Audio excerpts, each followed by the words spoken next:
I'm trained was like the first thing everybody heard. I'm trained. I'm trained. Thank you. What just happened? Dustin. Aww.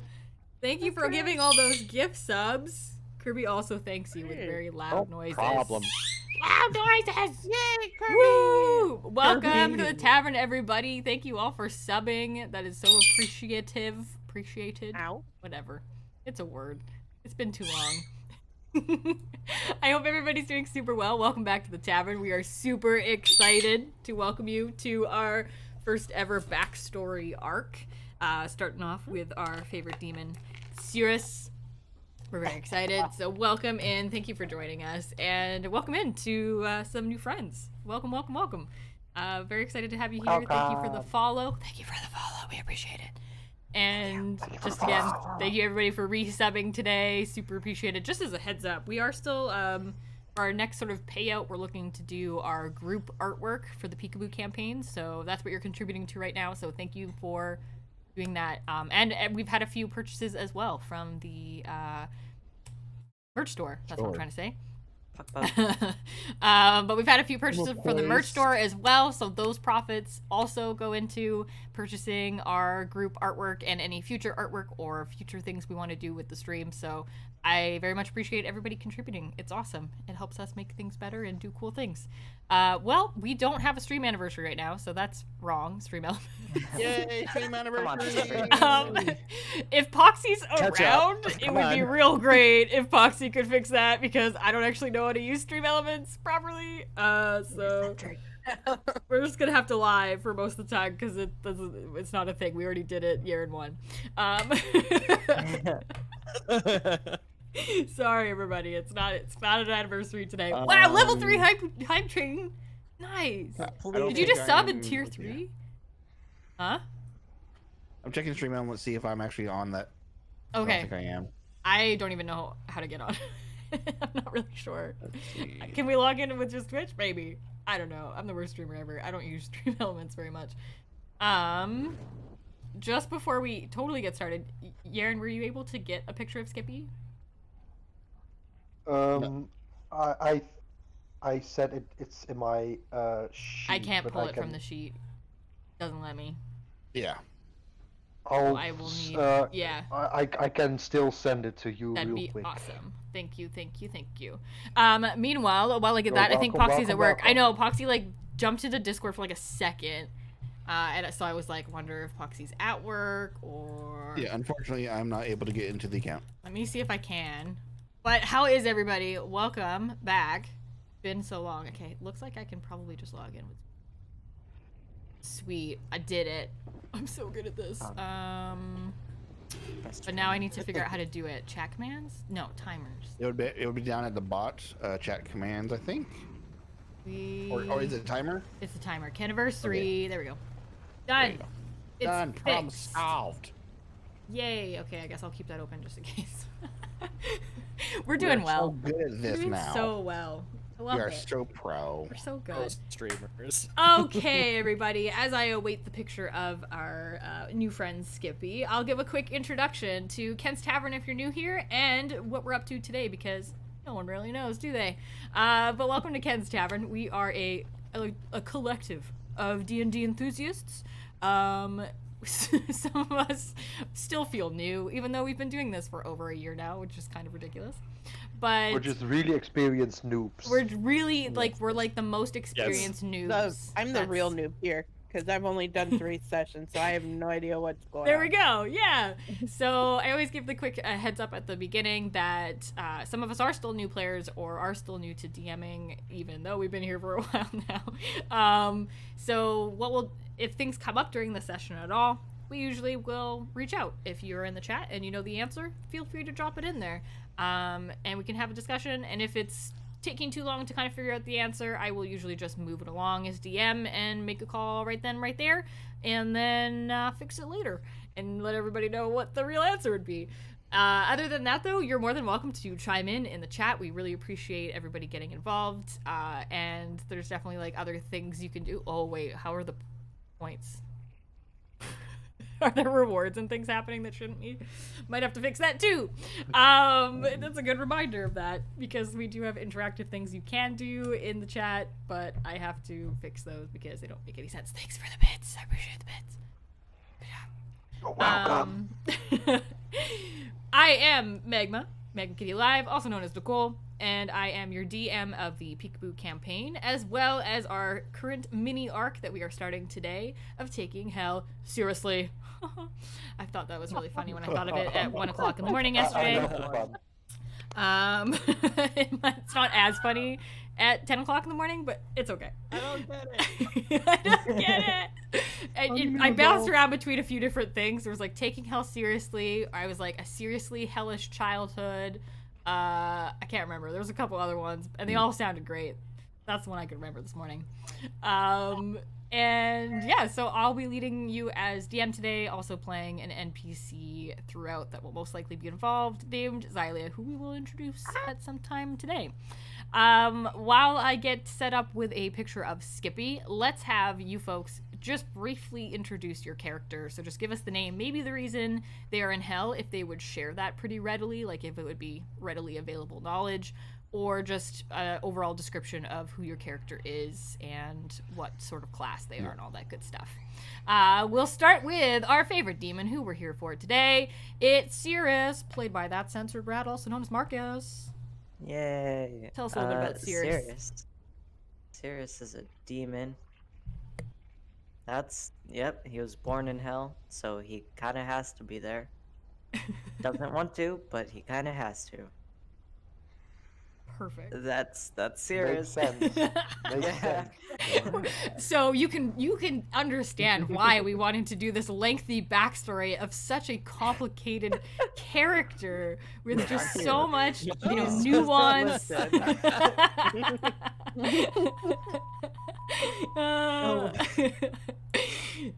Obviously, as you can see, it was just the most interesting character, and so therefore we needed to just dive in. Interesting, but I'm not good at giving descriptions. All right. I love it so much. Excellent. Because I haven't gotten Skippy's image in here, let's scoot on up to Rhea. Welcome in, played by Krista or Butterfly Angel or however many names you would like to introduce yourself as. But welcome in. Is the one that you guys call me the most. Tell us a bit about your character. Okay, Rhea is a ranger. She's an orphan ranger. She kind of learned everything on her own, and she bonded with a dire wolf, a black dire wolf named Ramus. And she was trying to get back to the Feywild, and she's a little bit mischievous. So she made a deal with somebody to teleport her to the Feywild, and instead she broke the contract, and the person teleporting her teleported her to hell, and now she's been there for quite a while, and they locked up her companion and they started torturing her. Yeah. Now she wants to get out. Ball and chain. That's a lot more descriptive than my. Okay, so wait, we're changing the name of the arc. It's gonna be a ray of sunshine in hell. Oh, she's also a half elf. I meant to say that. She's a half elf. Awesome.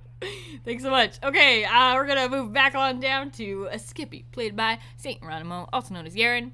Tell us a bit about Skippy. So Skippy is a rabbit because I just can't stop playing animals, basically. Yeah, you're just kind of bouncing around at different various types of rodents. Yes, but Skippy is basically everything for Torre is not because Skippy is the goodest person ever. He's kind of naive, actually. So a demon decided he is the perfect person to basically live inside of and make Skippy. The demon made Skippy commit some very gruesome and violent murders, and that's why Skippy got sent to hell. Awesome. Very dark. Good old Skippy. Poor Appreciated. Skippy. Poor Skippy. Poor Skippy. F's in chat for Skippy. I mean, That's awesome. All right, headed to the right. I'm sure someone who will be our favorite undead by the end of the arc, Franklin, played by Mike Likes It. Yes, so Franklin has been in hell for a very long time. Franklin is a reborn, which means that they are half human and half undead. So they're no longer human, but they are not completely undead. They basically, this monk basically sacrificed themselves to close a gate of hell in order to save, we don't know because he doesn't know much of his past anymore. But he I believe, saved the precious people to him. So sacrificing himself into it. Yes. So Franklin is not his actual name either. That is just what the guards call him nowadays. Franklin. Yeah, he's been in there for centuries. Like I and have to nobody say it knows like him. that. I don't know. Franklin. Franklin. Franklin. Franklin. I don't know if it's like a Pokemon thing where it's like you say your name like it. I don't know. I'm not sure. Yeah, that's the only thing I'm gonna say. Franklin. Franklin. Yeah, That's the only word he knows. I was the group of the, Yeah, I am exactly. Groot. I am. Yep. Perfect. And last but not least, Fuse, played by Dustin Echoes. Tell Hello. us about Fuse. Hello. So Fuse is in the Nine Hells through no fault of his own. He just happened to be trying to scheme a hooded figure. Oh, by the way, he's a Deep Gnome Artificer Fighter variant. Ooh. But yeah, His big nose. he was just minding his own business. Thank you. He was just minding his business, trying to scam a hooded figure out of all his money, because, I mean, he didn't need it. Fuse needed it more. And the hooded figure decided, your part of the bet should be your soul. Fuse figured, sure, why not? I'm not going to lose this. And, yeah, now he's in the Nine Hells. Perfect. Through no fault of his own, he no just, fault of his just own. trying I mean, to No fault of just his trying to own. scam a hooded figure out of. I mean, he was just minding his own business. Honestly, like innocent soul right here. Sounds like Seriously. Dustin on a normal day. It's no fault of my own. It's not my fault. Like, I just listen. Somebody was at fault here. It was not me. I was just trying to get some money out of somebody dishonestly. Exactly. It's not my We're fault. we're not gonna say he lost the bet though. He definitely didn't lose the bet. No. Fuse never loses a bet. Fuse losing a bet? No. No. Impossible. The hooded Stuff figure happened. clearly cheated. Yeah. Clearly. Yeah. Clearly. It I was a mean, scam. hanging out with us can't be like a punishment either, because we're the best hell people ever. Oh no, that's Yeah. definitely the punishment. I'm gonna be honest. All right. Here we go. So, we can already tell that this is going to be chaotic as regular. So, welcome to Cat's Tavern. I'm going to start us off with a little introduction of where the heck y'all are, and then we'll hop right in. And if you have any questions as we go along, let me know. But otherwise, let's get ready to play some D&D. Excited. Yeah. Alright, so, welcome to the 9th layer of hell, everybody. Woo! In the 9th layer of hell resides the seat of hell, which is like the capital city, basically, of the 9 layers of hell. It is where the current leader of hell, whether or not they call themselves supreme leader, king, emperor, empress, whatever they feel like calling themselves that day, but they lead hell usually through a hierarchical process of passing it down to their heir, and whoever that would be. Occasionally, however, they are overthrown by various coups that attempt to happen in hell at any particular time. But at this moment, there has been a long reigning ruler of hell who has remained in the seat for quite some time. So this is the Demon King Thazamon, who happens to be the father of our very favorite demon, Cerus. So Cerus is currently a almost prince of hell in a sense. However, is pretty looked down on by most of the people in hell for just being not very demon-like in the best of sense. So kind of a disappointment currently to his father. But there are other members of Cerus's family, fortunately, that Cerus does get along with, who we will meet momentarily. The ninth layer of hell is usually comprised of mostly just bubbling magma and not a lot of fun stuff, but other than the small plateau where the seat of hell remains, as well as a few other distinct features that you would all know, and not so much love. The main area of the seat of hell is a big hellscape city. Then to the north is what is called the Rift, which is a canyon-like space that basically just ends the world. From there on, it's just a sea of hot, burning magma, which not a lot of people like to go and travel upon. The south of the city lies the Bog, which is a very hot, disgusting, swampy bog where many weird, demonish and hellish creatures reside. That's mostly, again, somewhere you don't want to hang out, but where it's really fun to torture people in nasty conditions. Further south than that is the Undead Forest, pretty much described by the name. Basically just a really creepy, sort of forgotten memory type of area. Just mostly dead trees from what you know of, but nobody that goes to the Undead Forest ever returns to the seat of hell, so not a lot is known about this particular area. Beyond the Undead Forest, from what you know of, lies the River Styx, which runs through the 9 layers of hell. This would be the only way in and the only way out of hell itself, but it is run by, of course, the Rivermen, and that is who you would have to possibly talk to if you can find him, as well as it's protected by a range of some sort of hellish creature, as just like the Undead Forest, nobody who gets through the Undead Forest ever comes back, so it is unknown what particular horrors lie in that southern direction.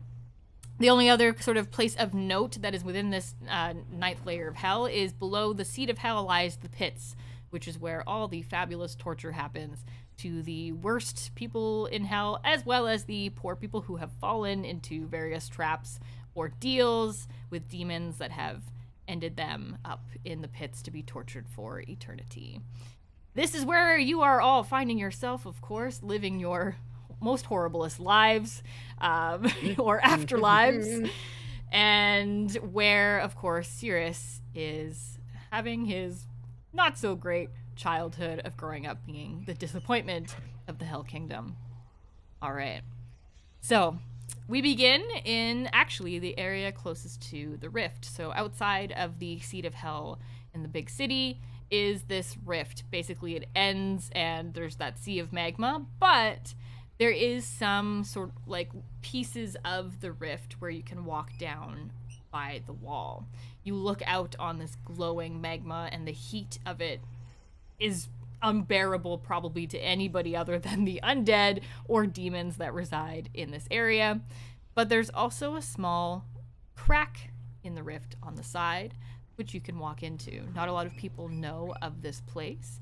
However, this is where we will find our young Cerus in a practice session. We come across young Cerus in a small glade, which seems very out of place. Everywhere else on this landscape, like I said, is very dry, dusty, boiling hot, mostly flames, and pretty much everything you would picture about hell, whereas this small area seems to be lush and almost as if it resides on the mortal plane. There are a few small trees, lots of little flowers, and just a lush bed of grass. We see Cerus in the middle of a clearing, staring intently at the small patch of dirt in front of him.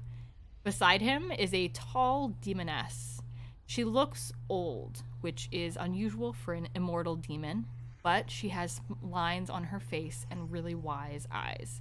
She stands with a staff and she looks down upon Cerus as Cerus concentrates on the dirt in front of him. This is Cerus's grandmother, also known as Grandmère Genol. Genol is helping Cerus learn druidcraft. Cerus, you have to concentrate. This is the I don't know, the 50th year we've been working on this, my child. Just picture a flower there. You can do it. Serious. You know, this is a lot harder than you make it out to seem. Well, what is it that's how old blocking are you? Grandma? How old are you? That is a very I'm rude only- question to ask your grandmare, Okay. my child. Sorry. But I mean, But old, I'm- yes. I'm not as old as you are. You've been practicing Druidcraft since I've been alive. So, this is harder to me than it is for you. I know, but she looks troubled. I know. I'm sorry I'm being so impatient with you, but I just see so much promise in you, and I really think if you just concentrated, you would get it, and we could move on to something a little bit more useful. But I understand. I won't push you too hard, but let me show you how it's done. She kneels down beside you in the dirt and puts her hand upon the little pile. Slowly, a tiny little daisy grows its way up and blooms the dirt. She picks it for you, Cirrus, and hands it over. Managed to do that. I just...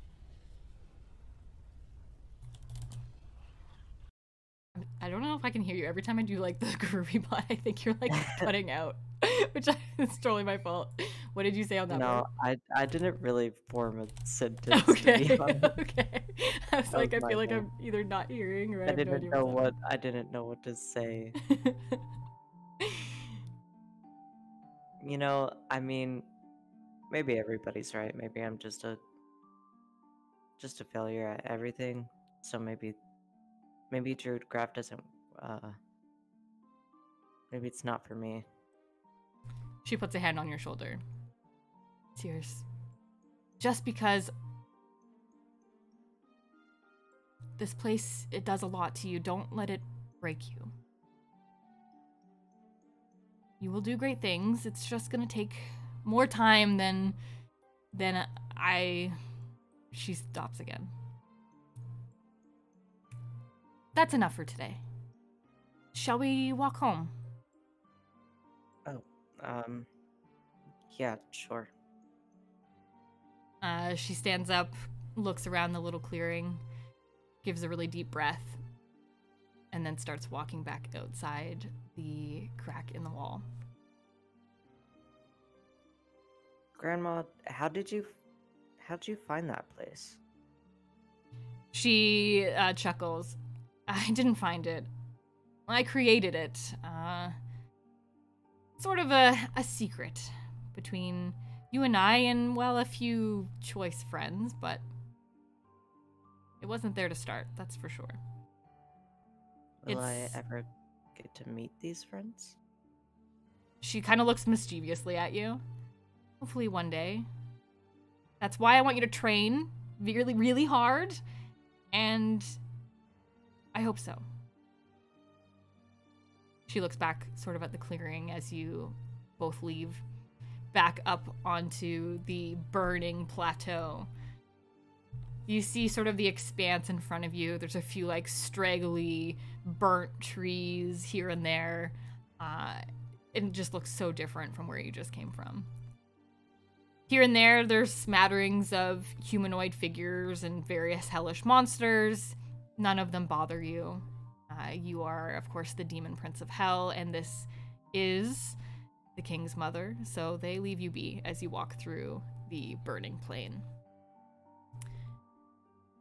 You can see the city like stretches out in front of you. It's basically the outskirts are on fire, just in a constant state of destruction, but never fully destroyed. The center of the city stands as this huge black, almost like the stone of a volcano, as it stands in a huge tower in the center and then surrounded by various smaller buildings.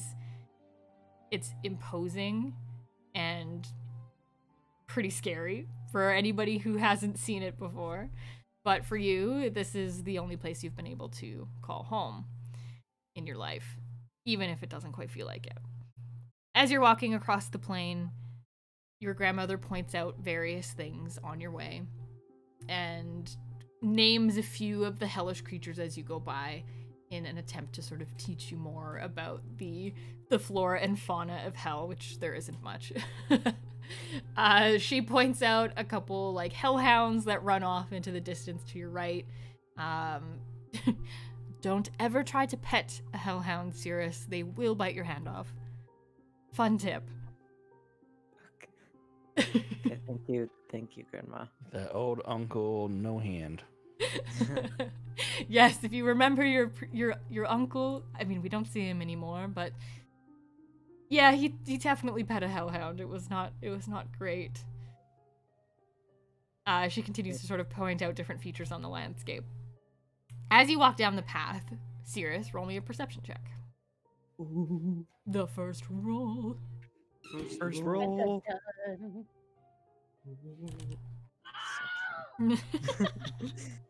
Argonis falls from the sky. Guidance! Splat. Your perception.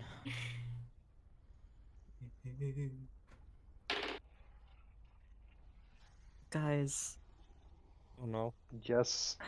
I got a nat 1. You see, Oh no. no. I do have a +6 on perception, a +5 on perception though, so it is 6. But nonetheless, I got a nat 1. I told y'all that these dice are cursed. You're just looking around with your eyes closed. Cirrus, you continue walking. You're sort of looking at the different things that your grandmare is pointing out. You're sort of nodding along. You're half listening, but your mind is almost elsewhere. You continue walking, and suddenly your foot plunges into a pile of loose dirt that sits on the ground. It's not a nice fertile dirt like back in the little crevasse that you two were in previously, but it's this loose, like sandy dirt. And as your foot plunges in, you suddenly feel something grab your ankle. Oh, what the hell? Yes, we're indeed in hell. You're right. Correct.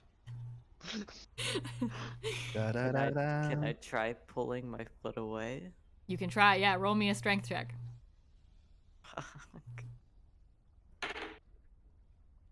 Got a 7. I don't. This You're dice gonna set is die. cursed. Yep. You're gonna die. As Use you a different continue set. pulling on, you're trying to get your foot out of the sand pit that you're becoming variously stuck in. You're trying to pull your foot out. You get it like an inch out of the dirt, and you see this grotesque hand is wrapped around your ankle. Franklin, roll me an opposing strength check. All right. 16. Franklin, you hold fast Strong. to this small demon ankle that you've grabbed a hold to. Cirrus is pulling, and as he pulls, he slowly inches you out of this pile of dirt you had been collapsed under. You sort of get half of your torso out before Cirrus falls over and not able to pull you out any further. Wait, Franklin? Franklin, you were fucking stuck. Franklin, various people try to lure you out to the outskirts of town. They think it's really hilarious to just have you bumble around, and occasionally they dig a pit for you and let you fall in, and they bury you and see how long it takes you to get out.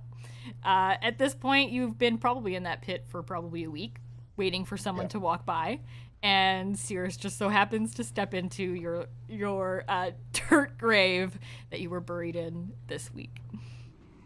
I attempt to open my mouth, but just sand falls out. What in the world? How did you get under there? More sand falls out. Okay, I'm just gonna try pulling Franklin out the rest of the way, but Okay, yeah, roll me one more strength check. oh my fucking god, please. Okay, I got my other dice out, so. Okay, yeah, 18. Sweet. Yeah. Cirrus, you kind of brace yourself a little bit better and you manage to heave Franklin out of this dirt pile. Franklin, roll me just a quick, let's say just a quick luck check, D20, to see if you lose any limbs behind on your way out of the dirt pile. 11. Awesome. You do fine. You pull out, you maybe lose like a toe. But you manage to find it in the sand. So, Grandmère had like kept walking. She was still talking about various like creatures and pointing them out. She's just so invested. She finally realizes that you are not walking with her, Cirrus. Turns around. My child, what are you? She looks down at, at Franklin lying on the ground trying to reattach his toe. Franklin, what are you doing way out here? I found myself.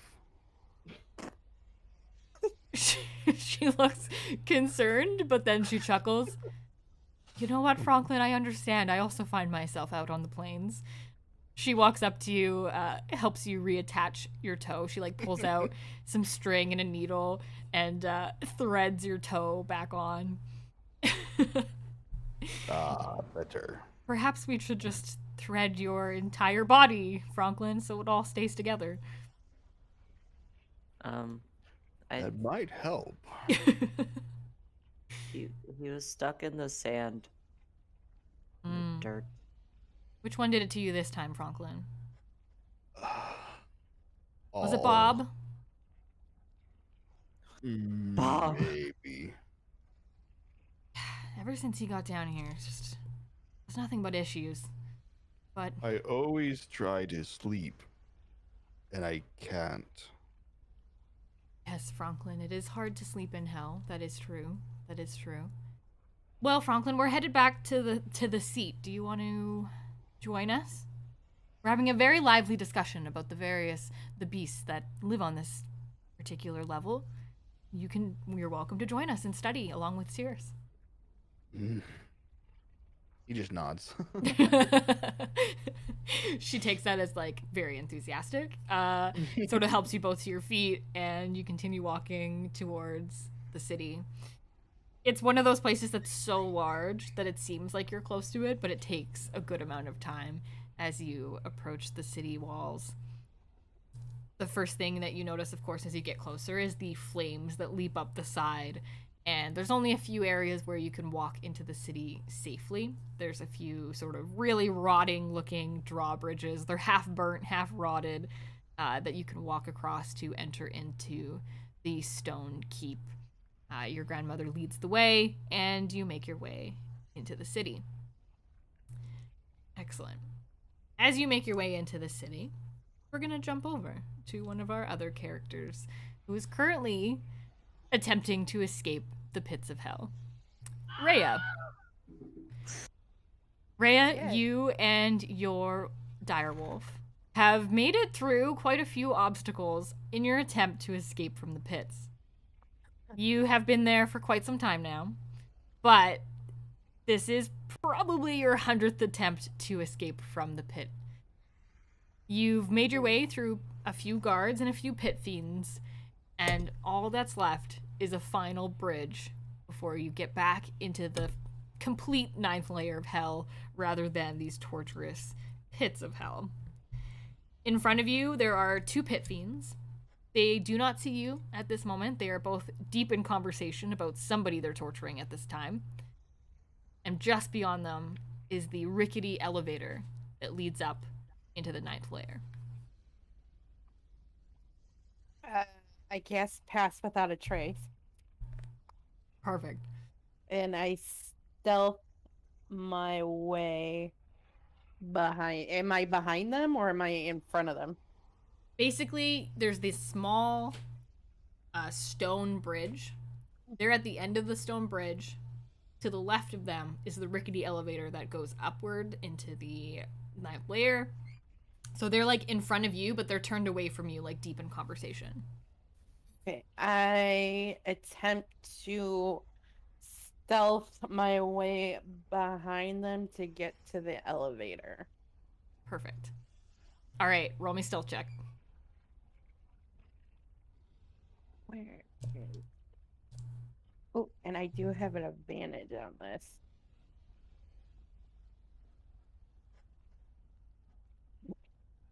Oh, oh no. Uh-oh.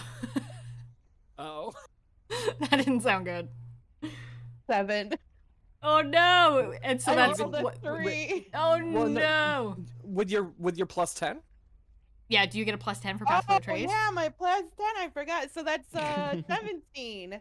Okay, 17 is still good, but unfortunately for you, the Pit Fiends rolled a 19, which for them Crap. is also a plus 4 for a total of 23. Crap. You're stealthing along the bridge so quietly. It's going so well. The Remus, Like Remus, Remus yeah. Lupin. Cool, that's what I thought. Remus is like pacing beside you super quietly. You had rejoined with Remus previously in the pits and have been able to sort of stay together for this last attempt of your escape. And you crawl across the stone bridge. You're so stealthy. The two pit fiends are in their conversation together deeply. Like, they're both comparing the various ways they've tortured individuals and trying to decide on one way to torture whoever it is that they're planning on. As they're talking, and you're crawling over the bridge, one rock happens to fall from the sky and hit you on the head, making a very loud thunk. Both the pit fiends take a second, turn around, and see you crossing the bridge. Oi! What do you think you're doing? Aw. Nobody nothing. escapes the pits. I'm not doing anything. Turn around and get back to your torture hole. Yes, sir. Yeah. I love it. They sort of stand at the end of the bridge. Both of them hold like spiky bats in their hands, and they wait to see if you're gonna follow their orders.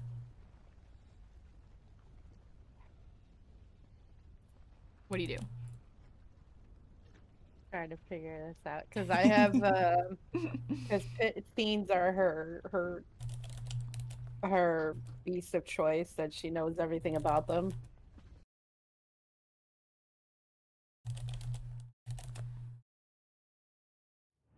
Yeah, I'll just follow their orders. I'll figure some way of getting out later. All right. You go to turn back on the bridge, and you continue back into the pits. As you wander, you hear the screams. Insert scream here.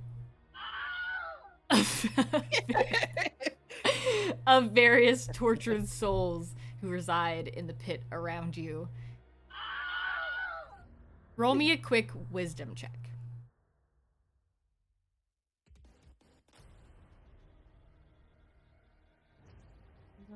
Two, 10. 4. 4. Yeah, and I used my D&D Beyond dice. And I rolled a 2, and my wisdom is +2, so I rolled a 4. As you turn around and you're heading back on the bridge, you think about the last 99 attempts that you've made to get out of the pit, and this is the farthest you've made it. You place a hand on Remus. You don't want to go back. This is the farthest you've made it. You don't know if you'll make it another time. Yes. I Roll me a perception check. perception check. Okay. What is my perception? Oh, I have +1. Come on, dice. I'm gonna use a different one.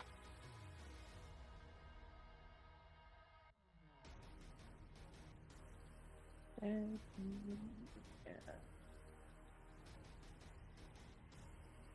22. 22? Yeah. Perfect. As you're heading back on the bridge, you kind of stop in your steps. The two pit fiends behind you, you take a peek. They're still watching you, waiting for you to continue back into sort of the depths of the pit. You notice to your left another path. This one sort of lines the wall of this cavernous area. On either side of the bridge that you just crossed is just nothing. If you fall in there, no one knows where you go. Occasionally people do. Never come back, and you never hear them hit the bottom. But you see along the far wall is a slight cut into the side of the cliff face. Just enough that you could potentially cross there and make it to the elevator without the pit fiends seeing you from that side. As you look at the cliff and you get a little bit closer, the pit fiends, they seem okay. They see that you've crossed the bridge. You're kind of going back into the darkness, and they aren't very intelligent at this moment in time. They're just really focused on figuring out their plan of attack on this tortured soul. They're probably the demoted version of the pit fiends.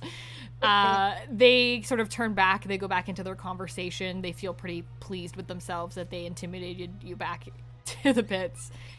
As you cross your way over to where this little etch is into the side, you notice there's already someone on it. Skippy, roll me an athletics check.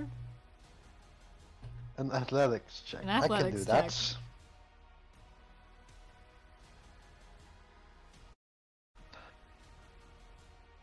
Which gives me a 4. Skippy, this is also your probably over 100th attempt to escape from hell. You're a quick rabbit folk and have been able to evade most of the guards and pit fiends and various demon creatures that reside within the pit to torture various souls, both good and evil, within the area. Your quick speed has allowed you to make it through on this last attempt. Again, this is the farthest you have come. You don't want to turn back, and you've managed to find your way to this ledge that runs along the side. You're about a quarter of the way. It's a really thin ledge. One misstep could lead to you falling into the pit. You rolled a 4. Yes. Skippy, you sort of stumble and you get a little bit scared and you quickly scramble back to your original side. And you happen to notice Rhea and her direwolf, lol, waiting at the end. I just fold my ears in front of my eyes in an attempt to not be seen by Rhea.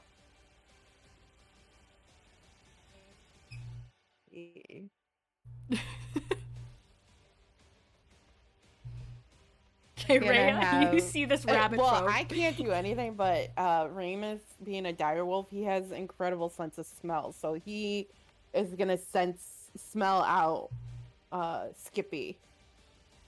Okay. Awesome. Yeah, is it just basically his smell, right? Yeah. Yeah, I Yeah. don't think I'd do anything. It might be a wisdom check or a perception. Well, no. he Yeah, doesn't let's give have that. Maybe an you- intelligence check. Yeah. I'm gonna probably say that he can smell him. I'm not even gonna make him roll for that. But Okay. give me like probably a wisdom check for Remus to see if he can figure out what side Skippy might be on. Good, Okay. bad, maybe somewhere in between. Says it's a 12 plus 1. Okay, so Sorry, I'm back. You cut out. No worries. Rhea is having Remus try to sniff you out, kind of suss out if you're good or bad. the 19, if I'm doing this correctly. Awesome. Sure. Sounds good. Remus just takes reading a what Dustin long, wrote down. deep breath, and he shakes his big, like, shaggy head, kind of snuffles a little bit, but he looks at you, kind of gives almost like this doggy shrug. You're like, by that, you kind of figure if this rabbit folk was evil, Remus would be a lot more disturbed, but he just seems more like confused. Well, technically, I am like possessed, but never mind. Basically, I'm good. Yes. Rand's gonna walk up next to Ramus and can she see Skippy now, or is he? Yeah, you can see him. Like, the closer you get, you can see him. He's like this white furred rabbit folk covered in soot and ash from the pits. He looks like he's been through almost as much or as much as you have. And you can kind of deduce from Remus's reaction and just kind of where you're finding him that he's also trying to escape. Okay. I can get up to Skippy and go, hey, are you trying to escape like I'm trying to escape? I have the right to remain silent. Silent. Everything I say can and will be used against me in the court of Satan. That didn't exactly answer my question, but if you're trying to escape, I'm trying to escape too. I'm an innocent bystander. I have the right to remain silent. Anything I said can and will be used against me in the court of Satan. Do I have my equipment on me? Like, do I have my bow and my arrow? Roll me a quick luck check. It may not be yours, but we can see if you maybe picked up something along the way. Is that a D20?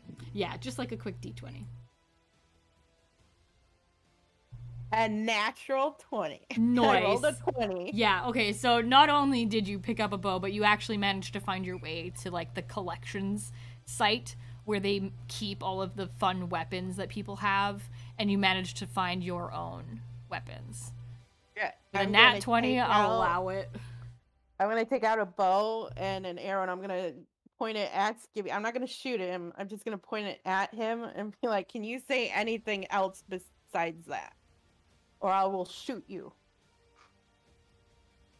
Okay, now let me think like out of character because I have to make a stupid joke.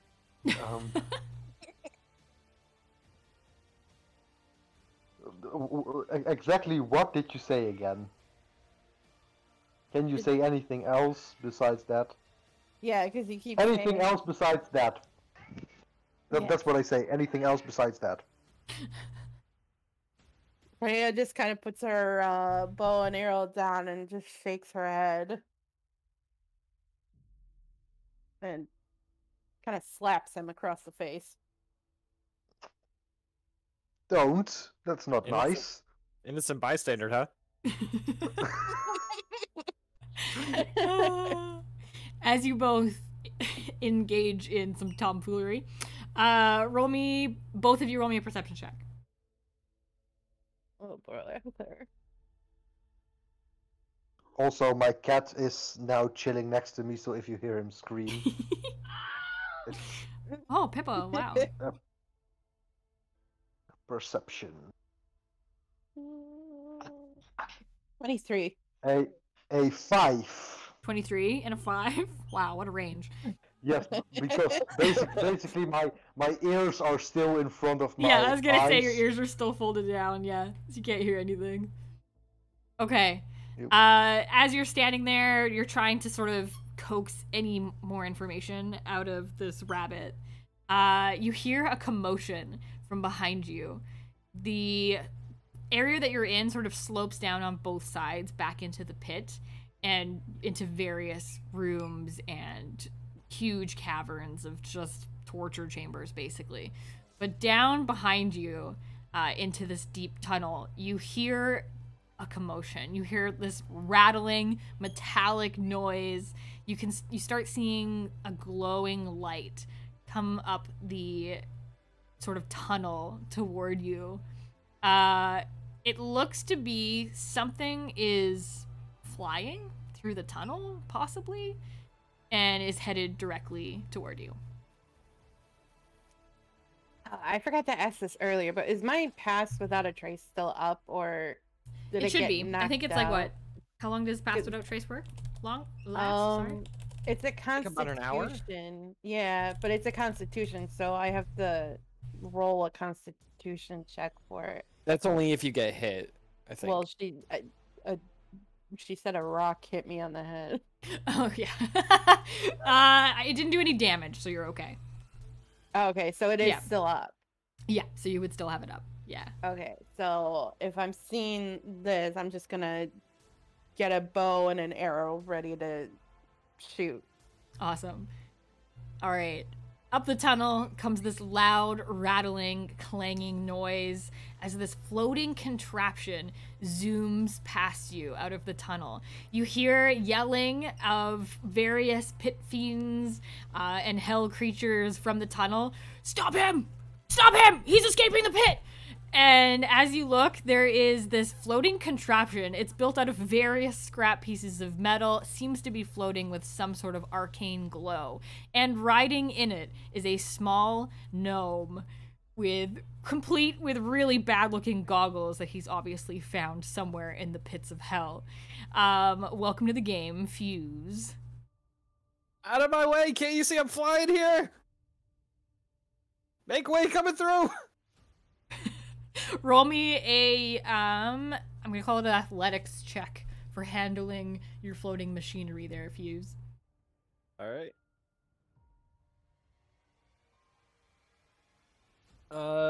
12. Perfect.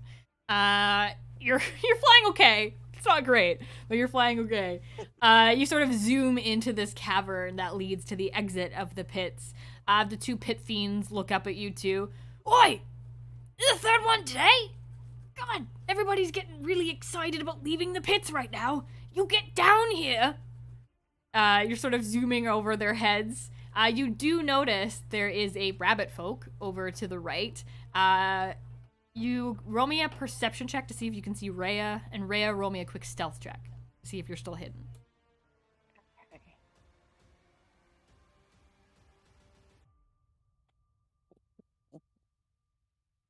I got 11.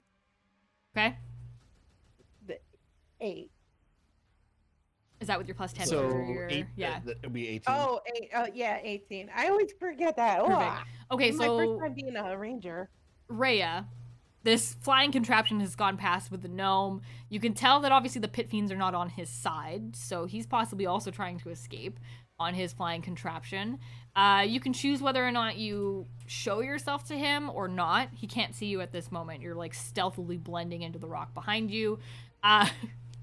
Skippy is still standing there with his ears over his eyes, so he's not attempting to really hide properly. So you can see Skippy, Fuse, but you can't necessarily see Rhea in like all the smoke your machine is letting out. She's pretty blended in, but you can see Skippy is standing next to this sort of crack in the wall that runs along the side. Okay, I'm gonna quickly show Fuse I'm trying to blind him with one of my arrows to see if that works, so he knows that we're here. I'm here at least. Okay. You're trying to blind me with one of your arrows? Yeah, yeah, like so. I guess with the reflection. Yeah, Like, with a reflection, not like. Oh, okay, actually okay. So hit you're not him. shooting it. You're trying to like shine. Okay. Yeah. Okay. Roll me. It would almost be like a sleight of hand. I would almost call it, maybe. Yeah. Do a sleight of hand. How big is this flying machine? Like, could it carry other people? Yeah. Roll me a quick perception check and let's take a look at it. 17. Investigation Also, check, maybe. Investigation. Out of character, I'm curious. What kind of flying machine is it? Like, can you describe it? I'm just curious what it looks like. So, if I was to describe it in perfectly easy terms, it almost looks like a small UFO. It's been put together with like various pieces of scrap metal, but it's like this round pod that Fuse has obviously like found part of it, probably. Like somebody in the pits has brought this thing with them, but he's also added his own flair. So it's like various spinning gears and like random things that like you're not sure if they actually lead to any particular function in the machine, but your magic Fuse is sort of all throughout it. So your artificer skill has come into play with building this UFO. It's that working you with what I had. pilot. Yeah, exactly. Did you roll an investigation for me? I got an. Would it be you said perception, right? I would say investigation, because you sort of know you're trying to see if it can hold people. Okay. If it's investigation, then it's 8, 13. Yeah. 13. Okay. You're not super sure how many people it can hold. You're fairly certain it would hold 2 pretty comfortably, but a third person, let alone a 4th dire wolf, might weigh it down a little bit. So you're not 100% sure if it would be able to carry like 4 individuals, including the wolf. But you're definitely sure you could fit another person in there pretty comfortably, and you're like fairly certain you could fit a third, but unsure about 4 altogether. Okay, so what did you roll for your sleight of hand there, Rhea? 17. But also, anybody who steps inside my pass without a trace gets it too. So Skippy is under my pass without a trace. Perfect. Okay. So you shine your arrowhead, sort of trying to catch the light off of this floating machine, and you manage to shine it up into Fuse's eyes. You catch a quick flash of light from within the smoke behind you, and notice Rhea and her wolf standing there, trying to signal you. I probably would have noticed that anyway, because Fuse is instinctively drawn towards anything shiny. Perfect. So You're like, oh, I'll I'm just pick something up on the way out. Like, ooh, hello. I'm just gonna bank down and fly towards them. I'm like, as you're flying towards them, pit fiends have noticed you, so everybody roll me initiative. oh boy. Ready. All right. Would I even have my weapon or not? You can roll me a luck check as well if you want to see if you found weapons. Nat 20, you find your Initiative own. Is 10, by the way. Initiative is 10? Initiative is 10, by the way. Thank you. Initiative is 12 for me. Okay. 2. Would I have would I have my daggers or my crossbow? Yeah, roll your luck check to see if you found weapons. I'm gonna probably assume that you found some sort of weapon because you're flying around in a scrap metal machine. Makes sense. But yeah, Nat 20 gets you your own, and then anything else will just kind of give you some things. My luck check is a natural 1. Oof. Okay, so You found a rock. yeah, you you found like a small wooden dagger. It's almost useless, but you found it. That's great. I got a 15. Let me give myself a dagger then. Okay, and 15 for you. Okay, so you haven't found your own weapons, but what do you usually carry as a weapon? 2 daggers or a crossbow. Cool. Okay, with a 15, I'll say you found probably a crossbow and a dagger. They're just not yours, but they're a crossbow and a dagger. Okay. Just regular, no like fancy things at the moment.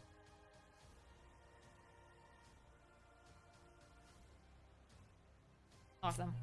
Okay. Let me see if I can find a wooden dagger. I don't know if it exists. I would like Can I- one.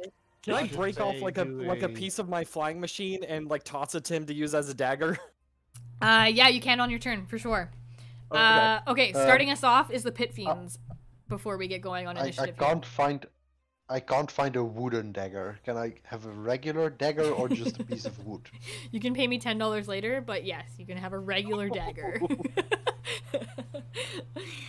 Yeah, you can I have a mean, regular dagger. I can that's fine. also just give myself like a heavy branch to hit with. A heavy branch. That's perfect though. Please have a branch. That'd be- Okay. Yeah, we'll say you found a branch. I'm absolutely fine with that. Okay. You're just carrying this branch. Alright, so first off is a pit fiends. Luckily, they're fairly far away from you folks on the other side of this cavern, so they won't be able to reach you just yet. Which is good because they're hecka strong.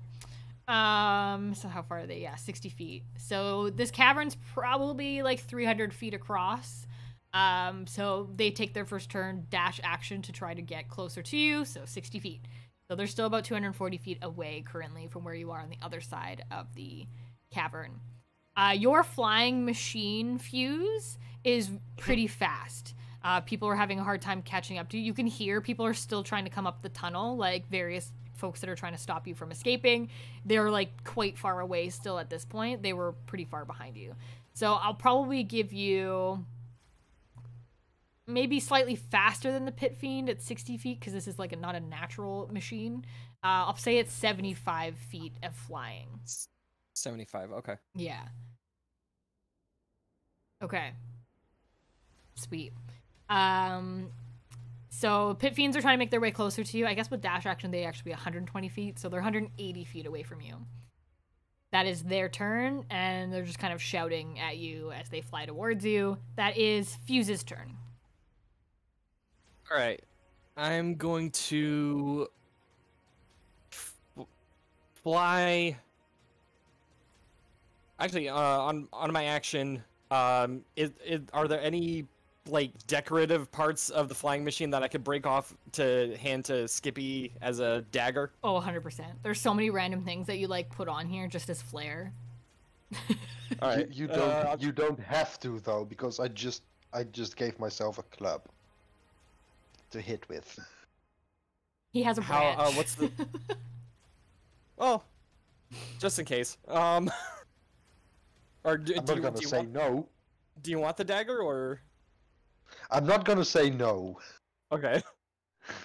All right. I'm just gonna look around. Yeah. I don't think I'm using this. Just break off a chunk of metal and toss it down to Skippy before I fly toward the Pit Fiends.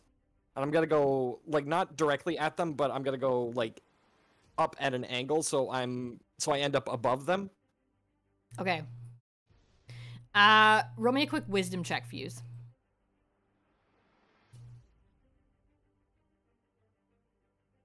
Natural 20. Sweet.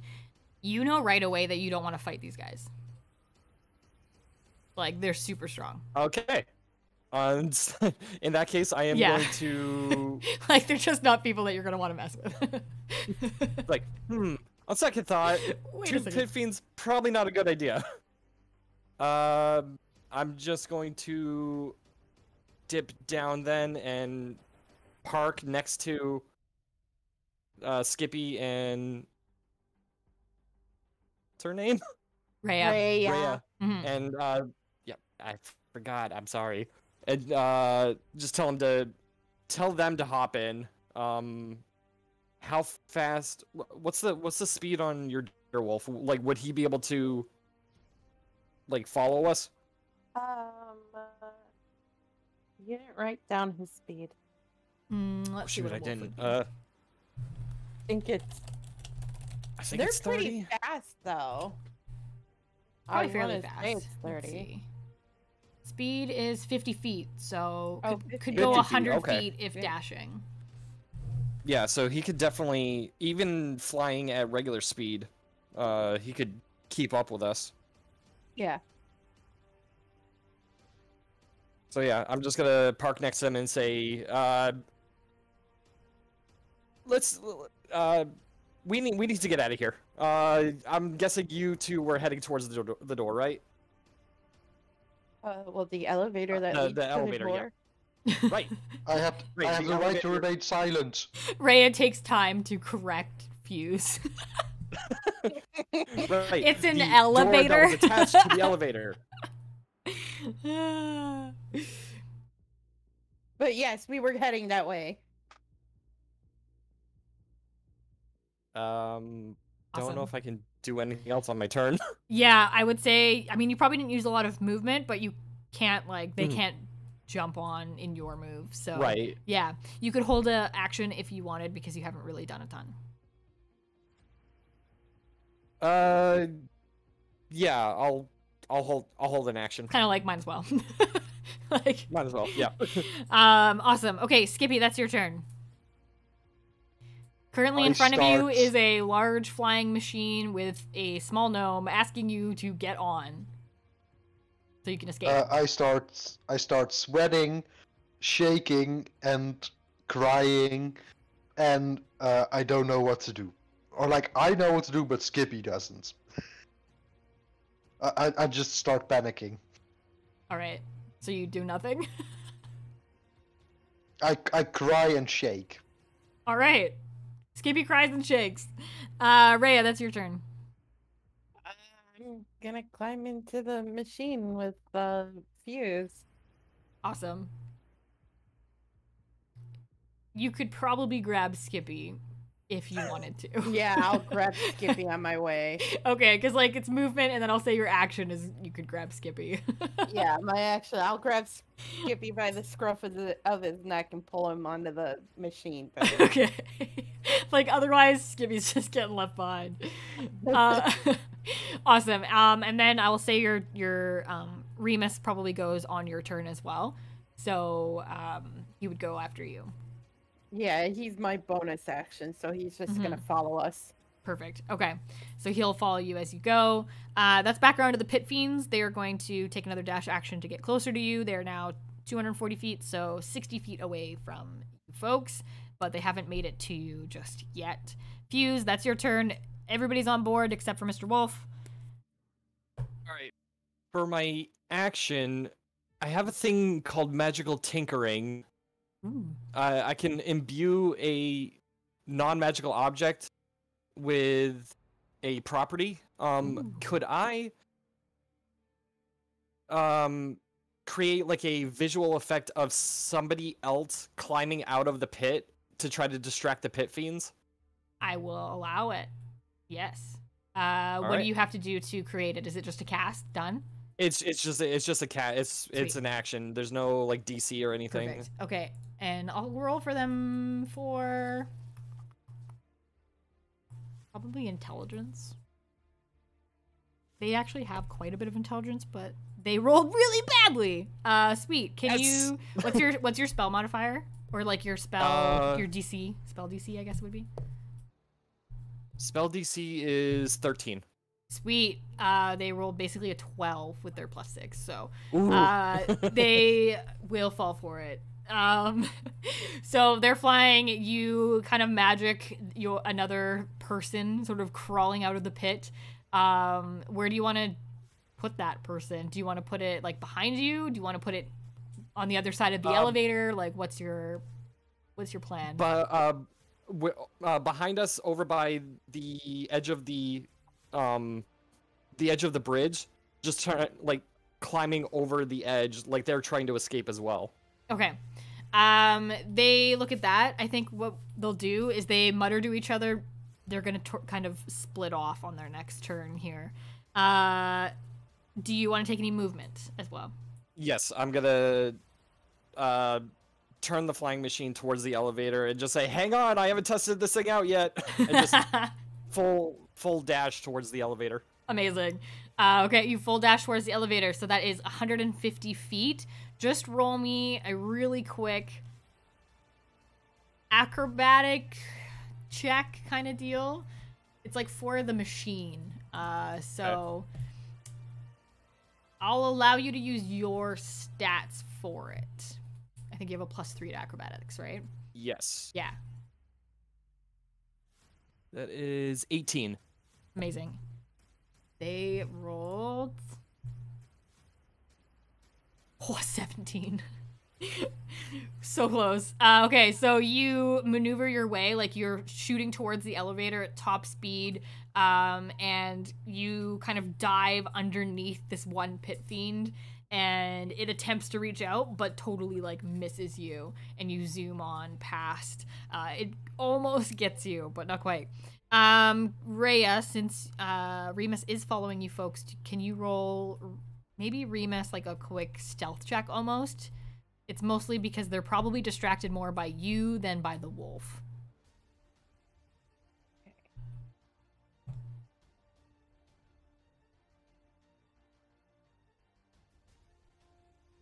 18. Sweet. Yeah. Awesome. They rolled really poorly. Yeah, so they don't notice Remus running on the bridge below them because they're so focused on you guys. So Remus makes it past where they are at as well. So you're 150 feet, so you're halfway to the elevator. That is back around to Skippy. That's your turn. Skippy, you're currently riding on a flying machine. Okay. So Skippy is still kind of possessed by the demon, and the demon sometimes like comes up. So Skippy all of a sudden starts screaming and showing the hell people his middle fingers, and he's like, What? Is it He infernal? starts- Because I know infernal. Yeah, No, it's he just infernal for sure. screams. He just screams "fuck you all" in a really deep, growly voice. Okay. It would be really funny if it was infernal though, and yeah, like Fused, you're like, whoa, Like, whoa, buddy! so Watch the language. yeah. Awesome. Thanks, Skippy. Rhea, that's your turn. Once again, you are riding the floating machine. The pit fiends are currently 110 feet away from you folks, behind you. And Remus is about 50 feet below, or 50 feet behind as well.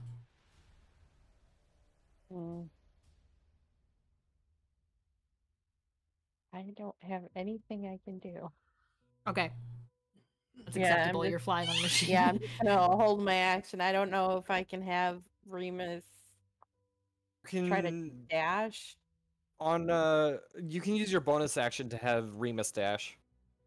Yeah, I'll just use my bonus action to have Remus dash because we're not fighting them, so I can't really shoot anything. Sure. I don't want to shoot them to, Perfect. signal where we are. Yeah. Yeah, so you kind of yell at Remus to kind of put on pedal to the metal here. Remus dashes another 100 feet, so now he's sort of just in front of you, but like below you on the bridge. That is background to the pit fiends. The one is still distracted by the fake person crawling out of the pit, so it's going to fly over in that direction. The other one's going to turn around and attempt to get to you folks. So it's going to fly 120 feet back the way you came. So you folks, it will catch up to you at this moment, as we're not yet back at Fuse's turn. The pit fiend is going to attempt to grab onto the flying machine.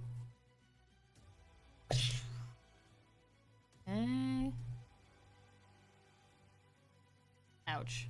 It does manage to grab hold of a piece of the machine and is trying to hold you back. But it can't make another move at this point. It's kind of like an attack because it's trying to catch you. That is Fuse's turn. Alright. I'm going to...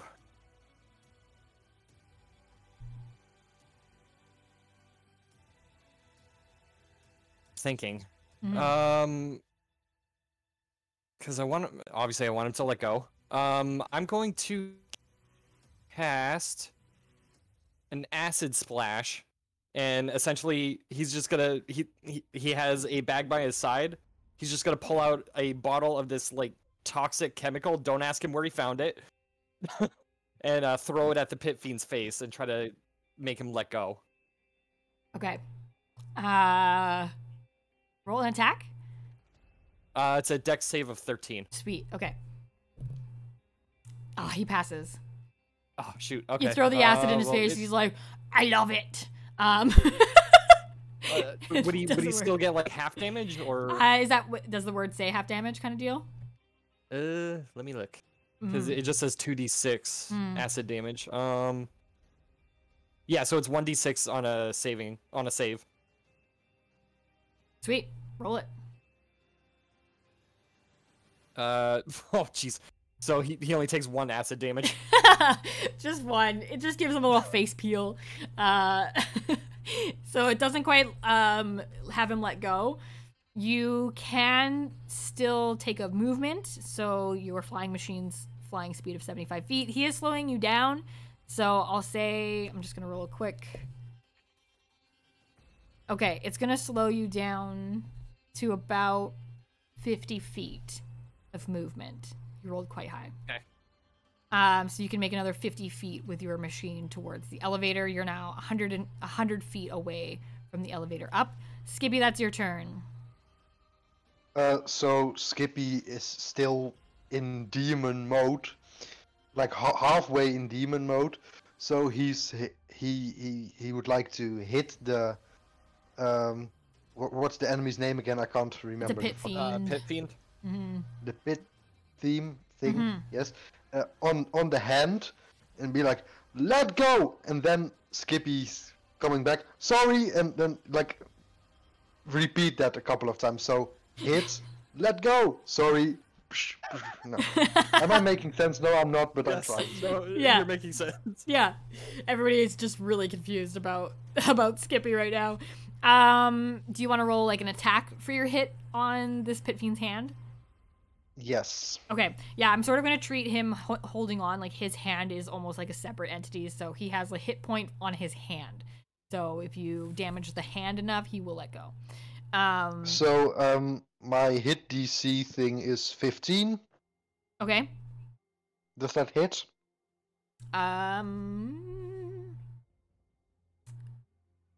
No. They have quite a Dang high it. armor class. So you're just kind of hitting. It's not really working. That is Rhea's turn. So they're on the machine. Okay. It's kind of hanging on with like one hand. The machine is going fast enough that it's hard for it to grab with two hands. So it's got one hand and its wings are like trying to slow you guys down like a parachute. Okay, so I'm gonna try shooting it. Okay. Yeah, like I said, if you aim it at the hand, we're treating it almost like a separate creature. By the way, for any of you who don't know what a pit fiend looks like, it's basically a very demonic, red, pretty much winged demon. Very generic. But that's basically a pit fiend. Do I have an advantage on the hit because they're a pit fiend and that's her favorite creature? Was that decided at some point?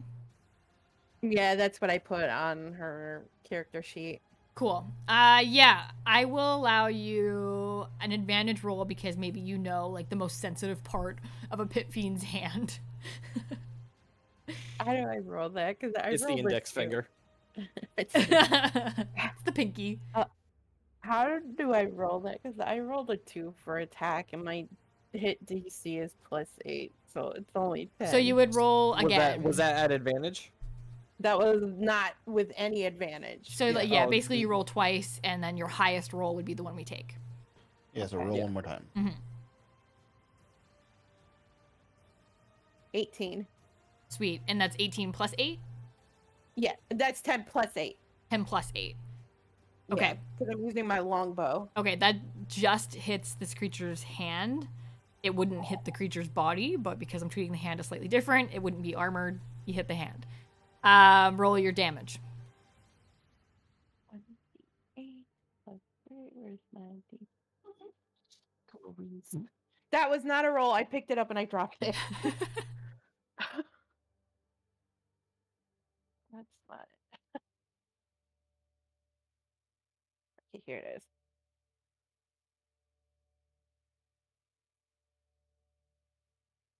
That's 8. Yeah, 8 points of damage. Okay, 8 damage? Sweet. Uh-huh. Okay. 8 damage to the hand. It definitely smarts. You can see that he has like a pained expression on his face, but he manages to cling on. His hand looks really bloody and it's kind of beaten up, but he is still holding on to the side. That is back around to Remus's turn if you want to let your bonus action for Remus to continue running. No, I think for my bonus action, I'm gonna cast Hunter's Mark. Okay. And what does that do again? It gives me it lets me do another point of bludgeoning damage on my next turn. Okay. So you have to choose someone, right? That usually how Yeah, it works? so I'm gonna do it to the one that's holding on to the machine. Perfect. Okay. Awesome. Cast Hunter's Mark, so that will give. Can you do that? You can do it as a bonus thing. I believe No, so. when Yeah. well, yeah, Yes, I you do can. it as You're a good. bonus action. Sweet. Yeah. All right. Awesome. So yeah, you cast Hunter's Mark on this guy for your next turn. Fantastic. I will, yeah, Remus is still kind of following you, but he doesn't get his dash action if you didn't quite use that one on him, so I'll just say he takes another 50 feet. So he was, trying to think here, 100, 200, he's 250. He's about 50 feet away from the elevator. That is back around to the Pit Fiends.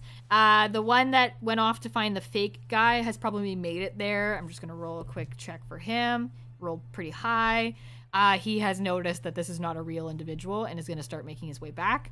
So he's going to fly 60 feet back. He goes, "What? It was all a lie!"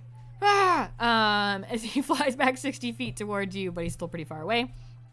The Pit Fiend that is still clinging to the side of your zooming vehicle is going to attempt to make an attack with his other hand. Rolls very, very badly. These are Pit Fiends in training, folks. They're not great. So he does not manage to hit with his other hand.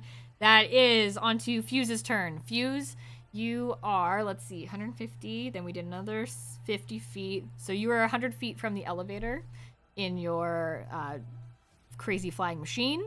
You currently have a Pit Fiend still clinging to you with one hand. The hand is looking pretty beat up, but he's still hanging on. Okay. The elevator shaft, basically, it's this huge cavernous space. So you could fit your machine into it and fly up the shaft. However, of course, Remus the wolf is not on your flying machine and would have to either take the elevator or join you somehow on the floating disc. Go ahead. Because I saw that the arrow seemed to be working on his hand, I'm gonna pull out my dagger and just stab at one of his fingers to try to make him let go. Okay. Yeah, roll your attack. And that's using the dagger that's on my character sheet, right? 6? Yeah, rolling the dagger that you have. Yeah. Okay. Yeah. So Okay. that's 6 to hit, or just 6? No, plus 6. I see what you're meaning. Oh no. Yeah. Because Mhm. you said that it wasn't the dagger that I came with. It was just one that I found. It probably doesn't hit anyway because it's a 16. 16? Yeah, not quite. Yeah. So not quite against the hand. You kind of like try to stab down, but he moves his fingers out of the way. And it's just really annoying.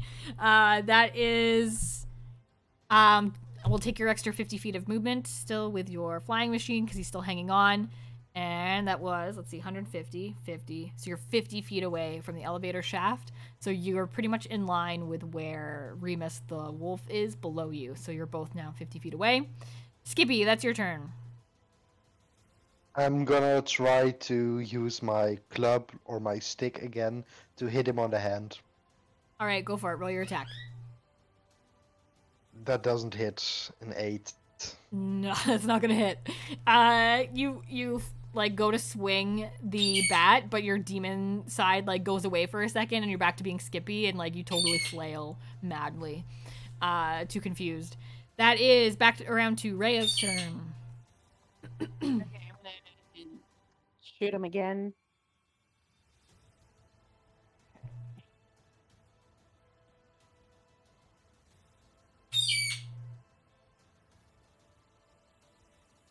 Yeah, so roll your attack with advantage, and remember you have the hunter's mark on this guy as well. Yes.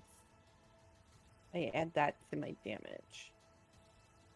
Oh, what was the attack? It's 9 plus 8. 9 plus 8. Well, it's 17. Sweet. 17. Yeah, that'll hit the hand. Oh, okay. Okay, so okay. 1, 8. God dang it! Pick them up and then I drop them. Not what I want to do. Let's see. Okay, that's 5 for the damage for my arrow, and then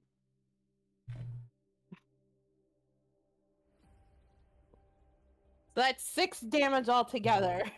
Oh, 6 damage altogether. At this point, you're like pretty much chopping off fingers as you're stabbing down at this hand, but the fiend like holds on with like his last few fingers. It's looking awful. Like he should let go, but he's so determined to like prove himself. He's like just been hired. It's a really big deal for him. He's trying to make his mom proud, so he clings on to your flying vehicle. Rhea, do you want to use any bonuses? Yeah, I want to get Remus to dash to us again. Awesome. You probably don't actually need him to dash per se. Okay. But yeah, he can take the rest of the 50 feet to the elevator. He's made it to the elevator. Safe and sound. Okay. Perfect. Good. Go ahead. That's it. Okay, Yeah, cool. That's it. All right, background of the pit fiends. The one pit fiend is still pretty far away. He's going to take another 120 feet to try to catch up, but he's still 70 feet behind you folks. Not quite caught up yet. That is the pit fiend that is hanging on to you guys. Going to try to, again, take an attack with his other hand. Rolls freaking poorly again. Gets a... What did he get here? I have to figure out his stats when he's trying to do that. Because he's not really attacking, he's just trying to, like, grab on. Okay, yeah. He gets a 17, which is actually pretty good. What are all your folks' stuff? My AC is 15. Okay. Those are My armor AC class, is right? 10. Okay. I'm gonna say he hits the machine with a 17. Because the machine's Okay. pretty rickety. Alright, here we go.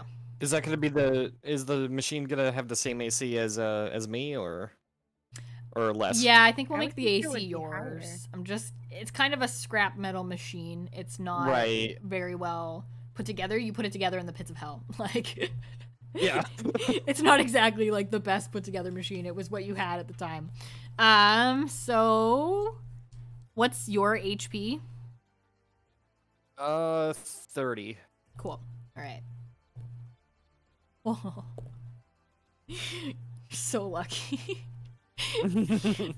Like he can do damage of 2d8 plus 8. But he rolled 2 1s. So that's 10 damage to the machine, taking it down to about 20. It starts smoking, but like it's still flying. You can kind of feel it stuttering a little bit, but it's still maintaining altitude. That is back to Fuse. Fuse, you are 50 feet away from the elevator shaft. Remus is now on the elevator. And you have the fiend that's still hanging on to you, barely with like a few fingers, and a fiend that is about 70 feet behind you. Stop hitting my machine! I just built this thing. I'm just gonna stab his hand again, All right. or attempt to. Yeah, roll an attack. Natural 20. Ooh, nice. All right, roll double die. That'll hit. Is that the first crit? Woo. No, wait, we had another crit. We had a nat 20 on D4. finding weapons, didn't we? I think it was on a perception check. Yeah, it was for it was a pure luck check of nat 20 for finding Rhea's weapons. Oh yeah. So I roll the dice, double it, and then add the modifier? You can either double the dice. I think some people have you roll 2 of the dice. I think that's probably the actual way to do it. I always do it wrong. But... Okay. So that's 6 plus... So 9 damage. Sweet. Really, he only had 1 HP left in his hand, so... Okay. You swing down with his dagger and you take off his remaining fingers. He lets out a scream and lets go of your ride, meaning that you're back up to full speed now that you no longer have a pit fiend and you can quickly leave him behind. So you have 75 feet of movement, so you can take the last 50 feet to the elevator. You can take 25 feet up or take 25 feet down and help activate the elevator for Remus. 25 feet down and activate the elevator. Sweet. Okay, so you can take 25 feet down. It'll be up to Skippy or Rhea to activate the elevator as you've made an action. Okay. Perfect. Okay, so I'm just we are gonna now... land it next to Remus. Yeah, so we're landed in the elevator. Remus is there, and Skippy, that's your turn. The pit fiend is now 50 feet behind you, and then another pit fiend behind him, 25 feet behind him. So they're not next to you at this moment in time. So Okay, you are on the elevator hang on. that can get out of the pit. Hang on. Okay, so Skippy is gonna drop down to the ground, basically to the floor of the flying machine, and and scream to himself, "That was so impolite of me! I hit someone, that was so impolite of me!" No comment. The pit fiend goes, "Thank you for your apology." Do you want to do anything? You're just standing in an elevator. Like, this is your way out, Skippy. You've been attempting to escape from the pits for eons. Well, yeah, I might as well just, in my misery, just slam on the button of the elevator. Okay, there's sort of a panel in front of you with a few different buttons. If you're just gonna slam down, roll me a luck check to see if you get the right one. Luck check is just a D20, right? Yes. Okay. I don't think I'm hitting the right one. Oh god. You don't know. A 3. Perfect. Maybe You that's an up elevator. you hit the 3, and it closes the door of the elevator. So the rattling cage of the That's side of the something. elevator slides to a close, but the elevator does not move. Rhea, that is your turn. I'm gonna push Skippy aside, and I'm gonna hit the button. Cool. If To you try to want get us out of to here. take a look at the panel to see if you can figure out which button it is, you can roll like an investigation check first. Yes. Skippy I was will just kind of do that randomly hitting part. it. Okay. Investigation was Is that intelligence? That's what it says on no, my. The investigation, I think, would be intelligence. Let's see. Yeah, because on my character sheet it Yeah, it's got the intelligence. INT. Yeah. Yep. All right. 17 plus 4. 21. the plus No, four? I got 17, and then I have a plus 4, so that's Yeah. 21. Sweet. Amazing. You take a look at the panel. There's literally a giant button that says up. And like the one that Skippy said literally said door. So you can hit the giant button that says up, and the elevator begins lurching up towards the top of the elevator shaft. It's actually quite fast. It's not meant to be a friendly ride. So this thing shoots up into the elevator shaft and very quickly leaves the pit fiends behind. You hear them yelling at you upward. You hear one of them goes, "I just got this job. I'm gonna get fired on my first day." As the elevator shoots up into the light of the 9th layer of hell. Woo, woo, woo, woo, woo. That is time to head on back to our good friend Cerus, his buddy Franklin, and Grandmere on their way into the city. All right. So, Cerus and Franklin and Grandmere Janol are making their way up through the hellish seat, which is the big demon city in the center of the 9th layer of hell. You're making your way through the streets on your way up to basically head home at this point. On either side of you are sort of these old, decrepit, burnt buildings, and they all lead up. There's like one winding dark street that leads up to the main castle tower in the center of town, where, of course, the quotation royal family of hell would reside.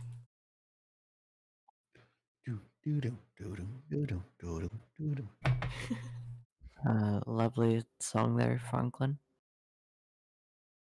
Yeah. Grandmere just kind of looks at both of you. You are both such good conversationalists. Listen, It's been quite a nice Thanks. walk today. very, very lovely walk, yeah. Go ahead. I really didn't have anything to say. Me too. Cirrus kind of quietly paces along. You've made this walk quite a few times now.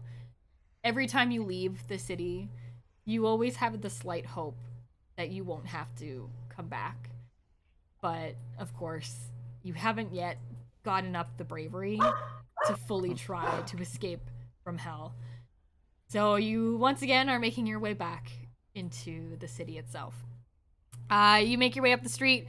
Franklin, you're just kind of hanging along. Really, you don't have anywhere to go. Like, you're just No, I don't. sort of this wanderer of the ninth layer of hell. Everybody kind of knows you. Most people kind of make fun of you. They just think it's hilarious. But a lot of people just kind of know Franklin as being just that guy that's hanging around. So you're just following them up the street towards the castle. You make it to the big front gate. It is currently open. You can hear the screams of various tortured souls around you as you enter in through the front gate of the castle. The first part of the hall is dark. There are burning flames to the left and right, sort of set into the floor. The staircase leading up in front of you is covered in carvings of dying people and torture tools and just tortured faces all the way up this creepy staircase that goes to the second floor. The left-hand side sort of leads off into a big dining hall, and the right-hand side leads off into sort of another hallway. And of course the staircase leads up to more of like the living quarters of the people who live in the castle. Grandmere sort of takes a shift. Everything seems really quiet. She looks up the stairs, takes a quick look around, and then turns back to you, Cirrus. Listen, I was really hoping that I would be able to teach you more by now. But I think you have a really strong start, and I think if anyone's going to achieve what we need, it will be you. So I apologize that I put a lot of pressure on you. I'm very proud of you. Thank You too, Franklin. Very proud of you. Yeah, Franklin, you're did good. You're doing great. I just lean my head over and let sand fall out of my ear. A small Grandma- imp like pops out of the wall with this little like broom and like dustpan and quickly like scampers over. This is a stupid job. I hate this stupid zombies. And he starts sweeping up all the sand. Take it outside, buddy. And then quickly disappears back into the small door in the wall. I mean, Grandma, you're acting like that was our last lesson. She sighs deeply. You never know what could happen, Cirrus. I just want you to know that I'm proud of you, that's all. That's true. Thank you. I am proud of you. Thank you, Franklin. Well, I have a few things to attend to, but, same time tomorrow? Yeah. Excellent. She heads off sort of into the dining area hall and leaves you standing in the front entrance. Cirrus, you know this place. Go ahead. Go ahead, I Franklin. just stare blankly at Cirrus. Cirrus, you know this place, of course, like the back of your hand. You've lived here for a few hundred years now. As a young demon, your sort of living quarters are upstairs. They haven't put you in a very nice bedroom because you're not the favorite, but you still do live in sort of the royal quarter area. You know that off to the right is the hallway that leads to basically the throne room, so where your father would receive various people of hell and kind of pass judgment on souls as well that are heading through into the pits or into the other layers of hell as well. You also know that your mother and sister would maybe be upstairs at this moment. They don't hang out in their throne room very often unless they're needed, so they're probably upstairs. But the castle does seem eerily quiet today. I'm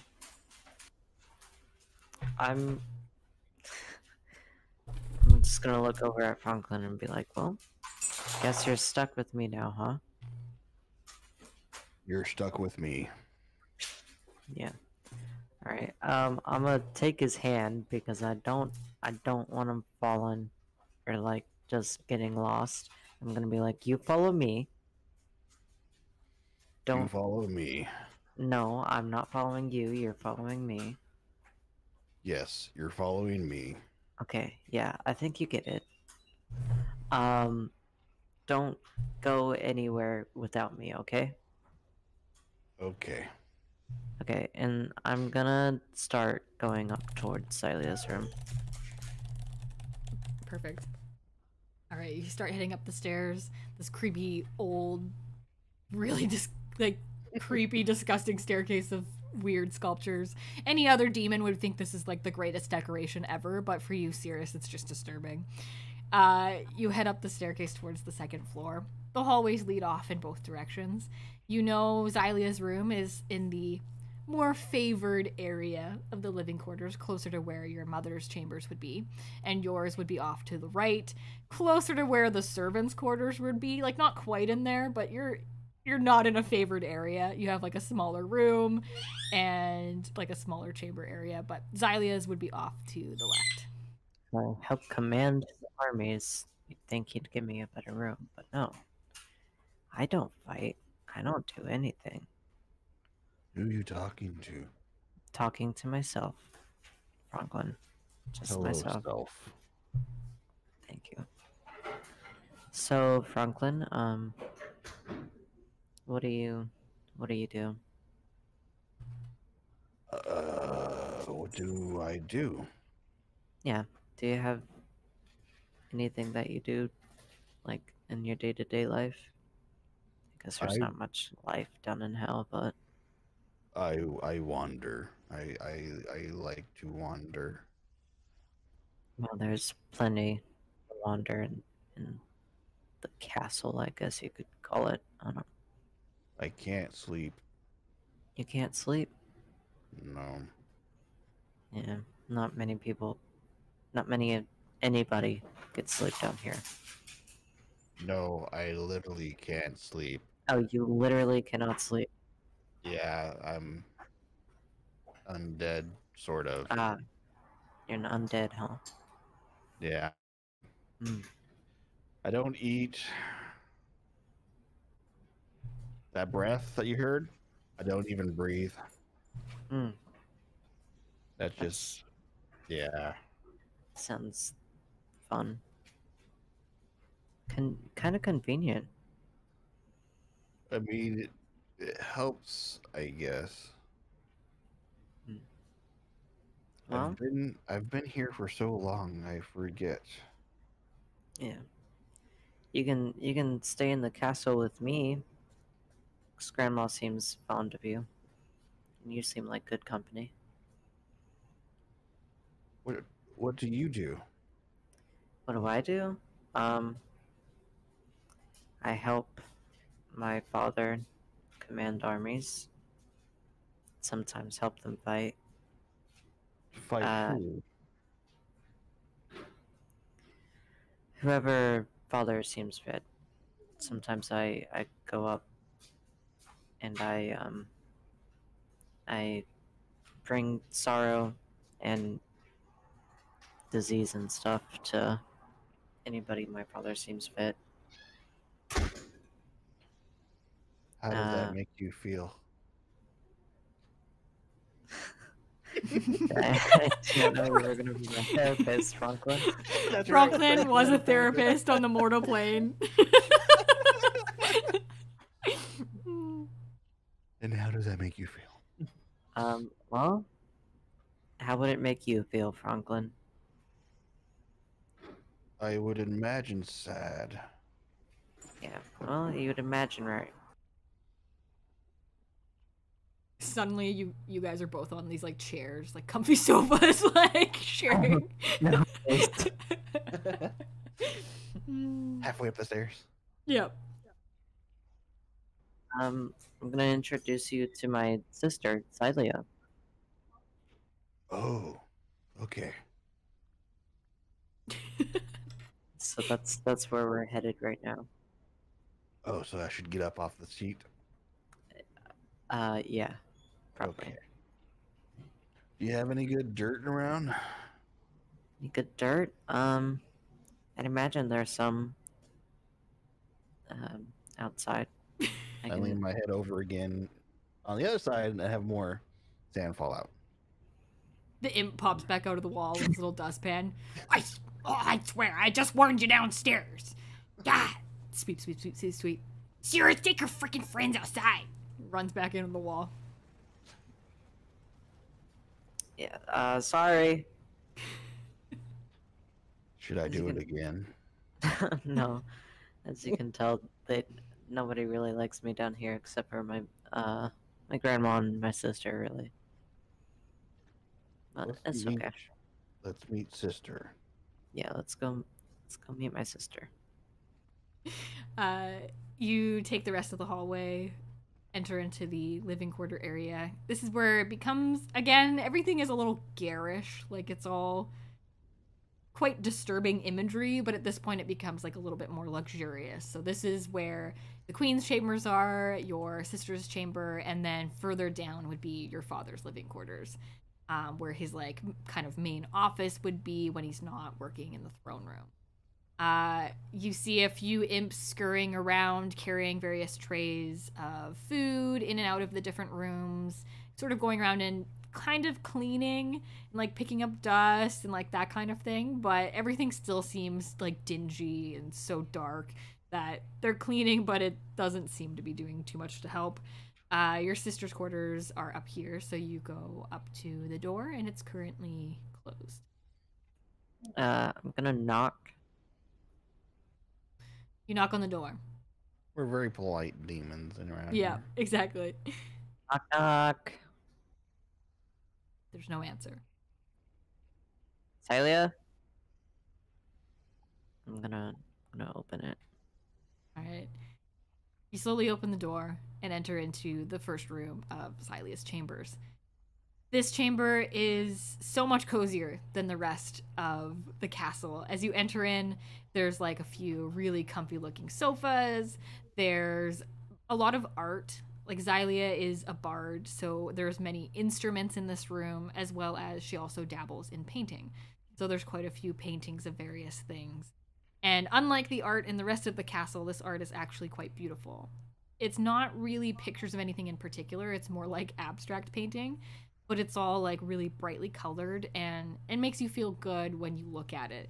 Xylia has this gift of really like cheering people up. However, she doesn't usually share that with anyone other than you, Cirrus, and maybe Grandmere, but she doesn't have quite the relationship with Grandmere as you do. So this chamber itself, like usually anyone else who would try to enter here would not be permitted, but you and Xylia have a closer relationship, so you're kind of allowed in the space. You don't see anybody in this particular chamber. There's no one in this sitting area.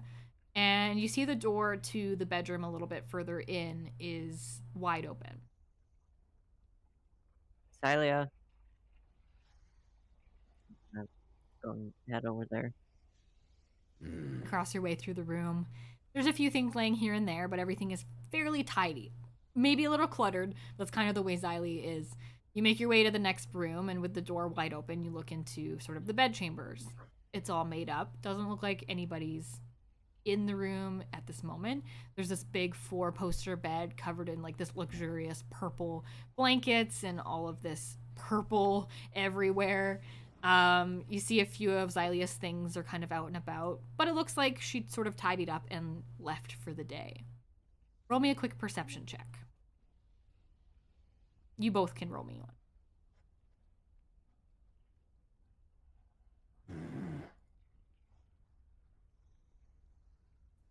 21. Wait. Franklin got 22. Noise. Both of you are sort of peering around the room. It's quite a nice room, much nicer than yours, Cirrus. Really well maintained.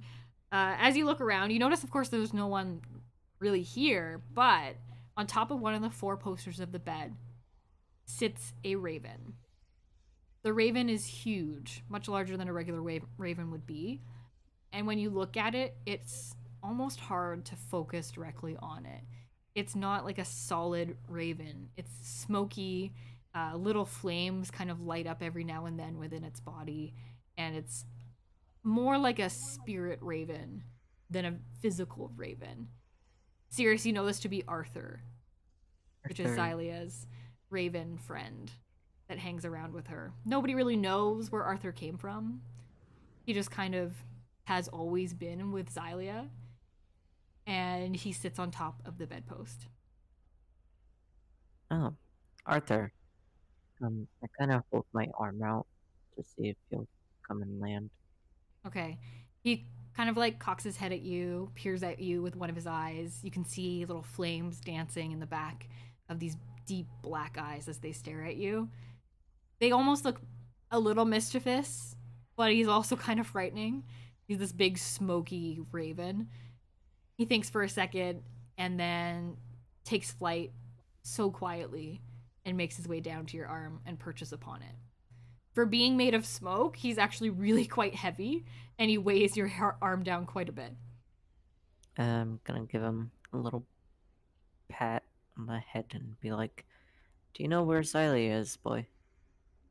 He kind of croaks a little bit. Ah, downstairs, Cirrus. Downstairs. He looks at Okay. you. You should be there too.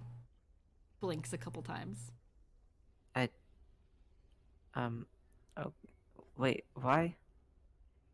There's something interesting going on. Oh, okay. Would you like to come with us? I'll meet you there. Oh, He poofs into okay. ash and disappears. Alright, well, Franklin, I think we're heading downstairs. All right. Okay, I'm gonna head downstairs. with Franklin. You make your way back out of Xylia's room.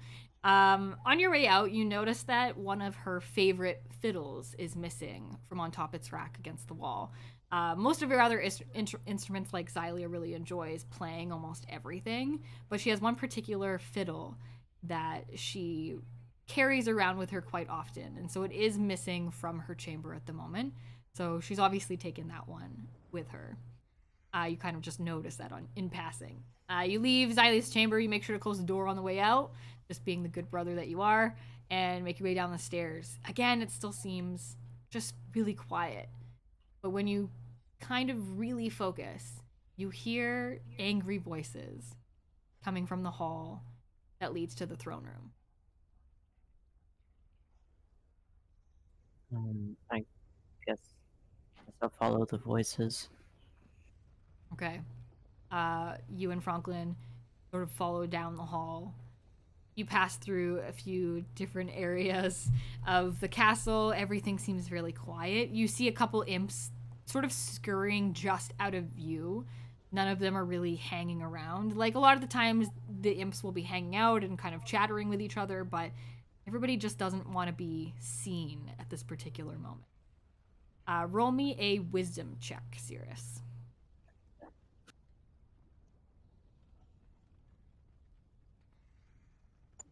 12. A 12? Okay. You don't totally catch on, but you know usually if your father's in a really bad mood, he can pick on people pretty easily. So people tend to stay out of the way if they know that that Thosamen is going to be in a really bad mood. So they kind of are like hiding. So all these imps that are like trying not to be seen, like they're still trying to do their work, but they're staying like just out of sight. Kind of gives you the feeling that it's possibly one of those days where your father's feeling like particularly roasty. Well, this is going to be fun, isn't it? Always fun. Franklin, you just try not to say anything. Maybe try making your presence less known. You know, no sand out of the ears. Anything I try like to that. shake I shake out as much sand as I can right now. Okay, good. You notice like no imps come to get the sand this time. Like your sand falls on the Sand floor. followed. Yeah, and you hear like the trickle of it, and you don't see any of them, but as you keep walking, you like go to turn around and the sand is gone, and you just see the like flick of an imp tail and the slight muttering of someone really annoyed by the sand on the floor, but they didn't want anybody to see them. You continue making your way down the hallway, and it starts to become very clear that these voices you hear are extremely angry. You hear like the deep tones of your father, Cirrus, and a little bit of what might be your mother's voice, and a bit of your grand mare. Oh wait, can I be the mother? Alright. Now, seriously about no. Okay, continue.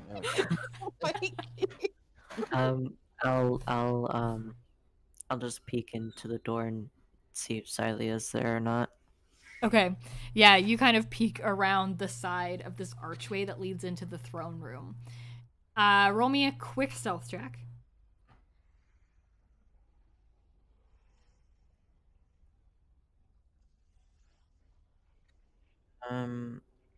18.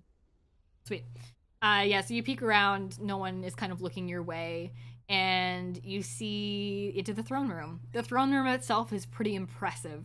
The middle, where maybe like a fountain would be in a regular castle, is just this like flaming pool of magma.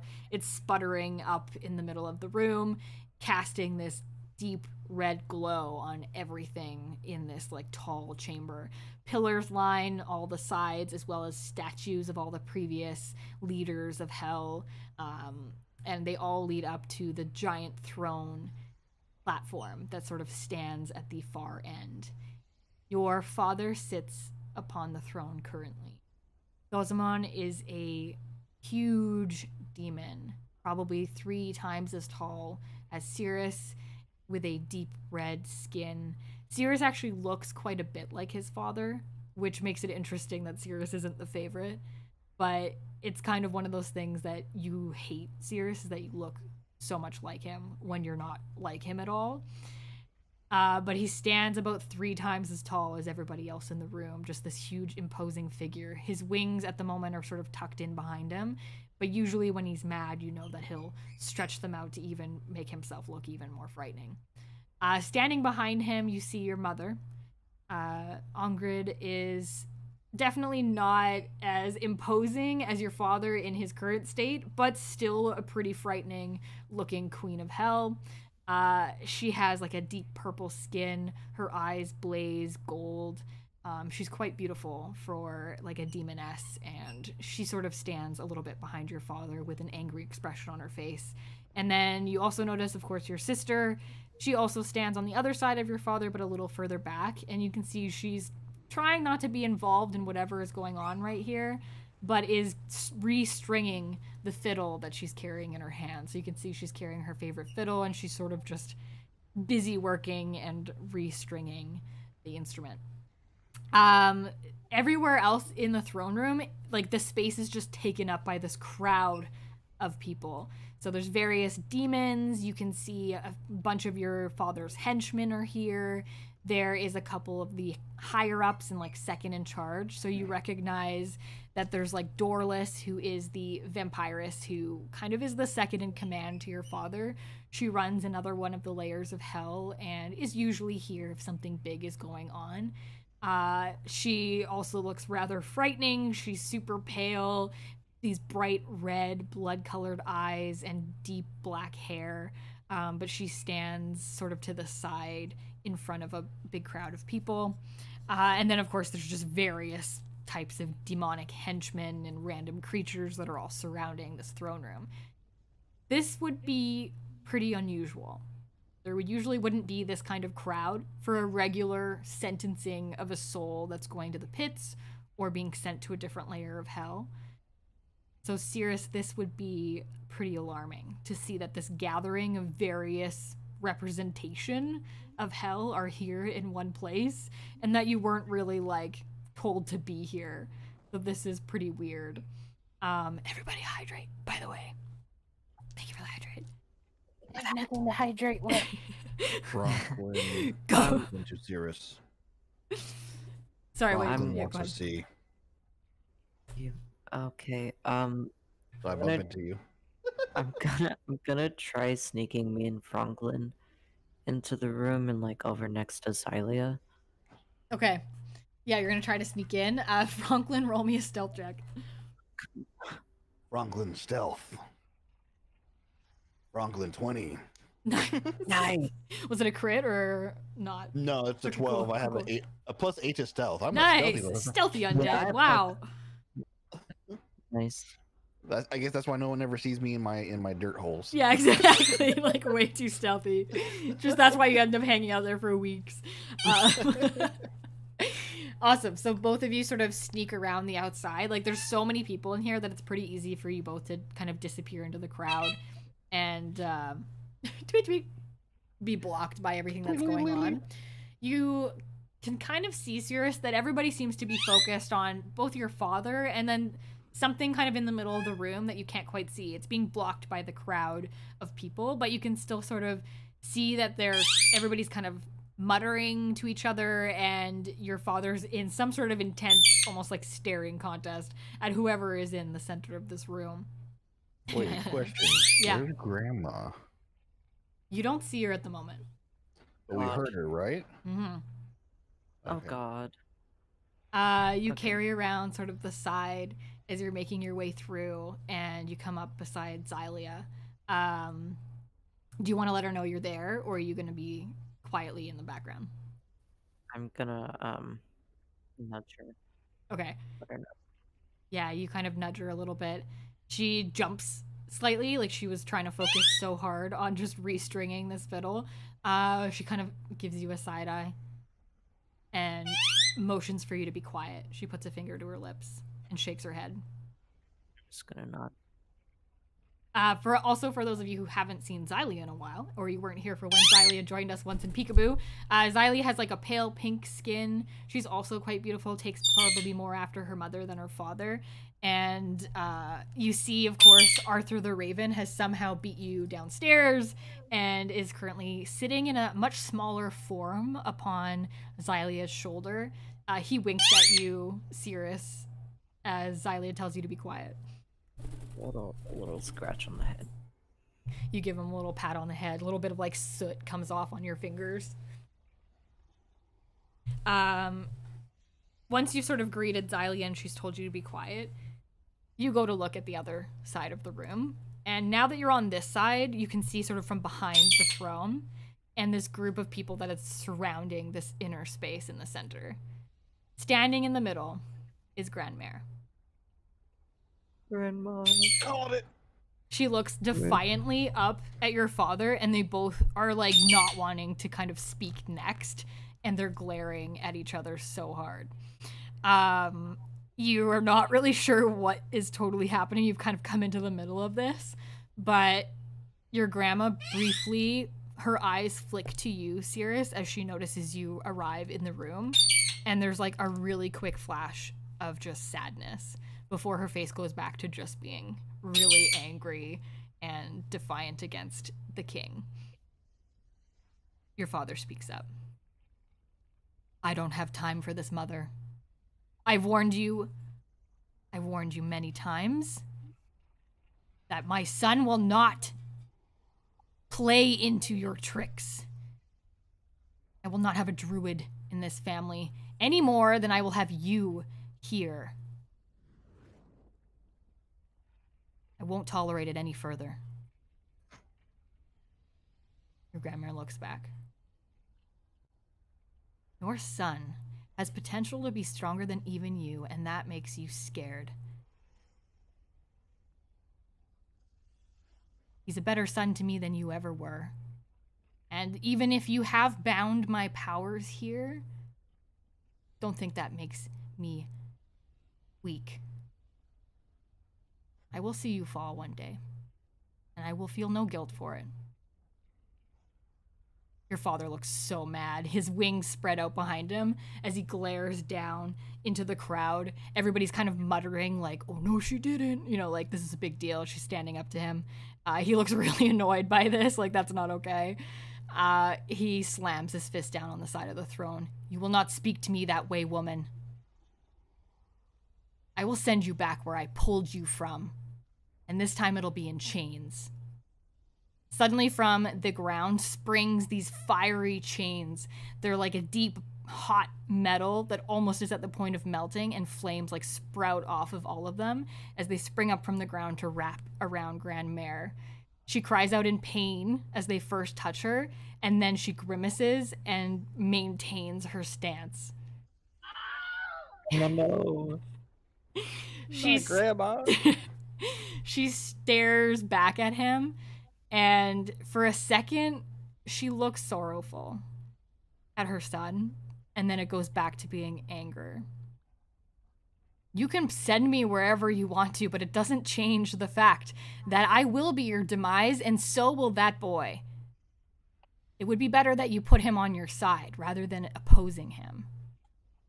I've seen it, and you know that what I see comes to pass. Your father looks mad again. I know nothing. I can change my own future just like I will change yours. Go back to the place where you came from, and it won't be the same one you left. I took everything from it, just so you wouldn't have the pleasure of enjoying it ever again.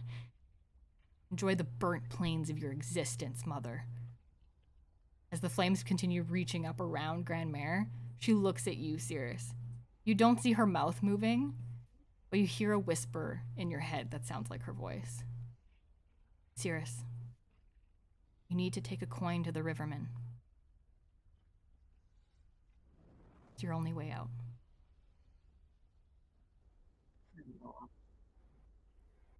Find me on the mortal plane. I love you, grandson. And the flames stretch out around your grandma, and she burns into ash, and it falls to the floor, and the chains go cold. And she's gone. Falls. There's kind of a silence in the room, and nobody dares to speak.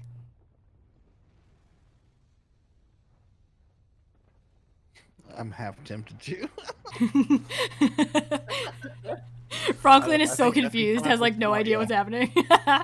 I think he's smart enough not to. Go ahead. He's gonna step over to the ashes Okay. and just fall and pick them up. You walk over to the ashes. They're just, a pile of ashes on the floor. There's no belongings. There's no kind of sign anywhere left that this was Grandmere or maybe where she went.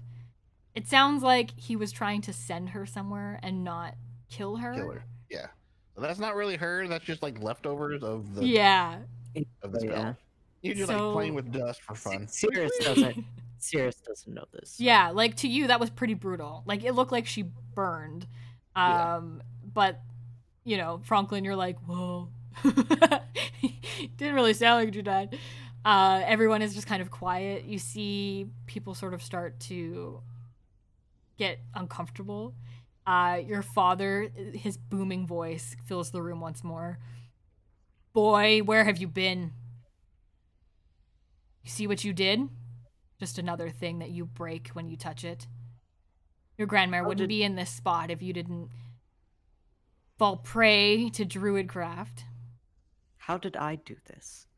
Because you're weak. Weak in what way, Father? In every way. Pathetic child. He kind of snaps a finger, and a couple of his big henchmen walk on up to him. Drolgeens, Orgor, take my son to the pits. A few hundred years down there should get him on the right path. If you ever think you'll be my heir to the throne, boy, you'll think long and hard for the next few hundred years about what you want. And it better be what I want, or we're gonna have further problems. Bring him back after he breaks, but maybe a couple hundred years after that. Father, I didn't do anything. He looks at you with complete disdain. That's all, everybody. Show's over. Get out. Everybody kind of scrambles out, and the two henchmen come on over. They're like these huge, they almost look like orc demons, kind of a cross between the two. They're winged and like a little bit more intense than a pit fiend, as they both come up beside you to grab each of your arms, Cirrus. You can roll me a strength check if you'd like. Okay. Oh God. Yeah, well, they don't want Cirrus to be free. 7. Okay. Franklin wishes to try to attempt to stop them from. No. No, Yep. Franklin. Franklin, no. Don't be a hero. Franklin, you attempt to step forward, and Xylia grabs you by the arm. Franklin, no. Just a second. I'm gonna yell at Xylia. Xylia, please keep him safe. She nods. You kind of recognize Xylia, Franklin. Like, Xylia's actually played tricks on you before. Like, she's not as nice as Cirrus. Like, she's not a terrible, terrible demon, but she's kind of chaotic neutral. Like, she's definitely buried you in a hole a couple times. And then she'll come back and check and see if you're still there, play you some songs, and then leave. So she's not as nice as Cirrus, but, like, you don't really see people as being either or just because you're so just kind of there. But you definitely recognize her, and she knows who you are. But she holds you back by the arm. Cirrus, your 8 is definitely not good enough to beat these two giant demon folk. I kind of figured. They kind of hold you by both arms. You see your mother. She steps forward and puts a hand on your father's arm. Please, Ozimus, give him another chance. I'm sure he'll come around. He shrugs her off. I've given him multiple chances. You know this is the only way. Take him away. They begin carrying you down the hallway behind the throne on your way to the pit. All right. You're headed down the tunnel toward the pit. You know exactly where this goes, but you've never actually been there, Cirrus. You've heard stories about it. You know this is where the souls go to be tortured. As you continue down the tunnel, it kind of angles downward into the dirt and soil. You start hearing the louder screams of people being tortured, and you see the sort of iron wrought doors of the elevator come into view, and the glow of flames surrounds everything down in this hallway. The two walk you toward the door, but you hear a strange sound, almost like a clanking noise, and the whirring and a little glow begins to come up from the elevator shaft. The two demons beside you look confused. This elevator's really only used by them. They're the ones that bring people down here, and it should never be moving without them. Like, the two pit fiends down below are not allowed to touch this elevator, so, like, they're fired. They look extremely confused and angry as the elevator rolls up to ground level, and the doors slowly swing open to reveal a very strange party of individuals. You see a weird contraption is parked on the floor. There's a huge dire wolf, and a gnome, and a rabbit, and Rhea, you're an elf, right? And then a half elf, and the three of them, you all just kind of stare at each other before. I'm probably inside the contraption, like with my feet sticking out, trying to fix it from the encounter, and then I just look up like, well, this is the wrong floor. Rhea's constantly got her bow and arrow out and an arrow ready to shoot. The two demons besides Cirrus, they are gonna drop your arm, Cirrus, and they're gonna go to their weapons. They both go to pull their swords and start towards the elevator. Everybody roll me initiative. Okay. Real quick, am I there? Because I didn't know if I was there. Yeah, give me a second. You can roll me initiative, actually, though, Franklin. Okay. I'm gonna roll initiative for Xylia as well. I roll a 17. Okay, give me a second. Let's go with Cirrus. Yeah. What'd you get? Got a nat 20, baby. Woo woo. Okay, Cirrus. Okay, who else? Fuse. What'd you get? I got a dirty 20. 17 Sweet. plus 3. Okay, Rhea. 7. Okay. Skippy. 17. Sweet. Franklin. 14. Sweet. Okay, and then Xylia is also a 7, but I'll put her underneath Rhea, and nice. Our demons go last. They roll bad. All right. Sweet. Okay. Cirrus, that's you first. There's some strangers that have just come out of the elevator. The demons look mad, so obviously these folks aren't like demons, and they've just escaped from the pit. You would know that that is like impossible. You have never even heard of it being achieved.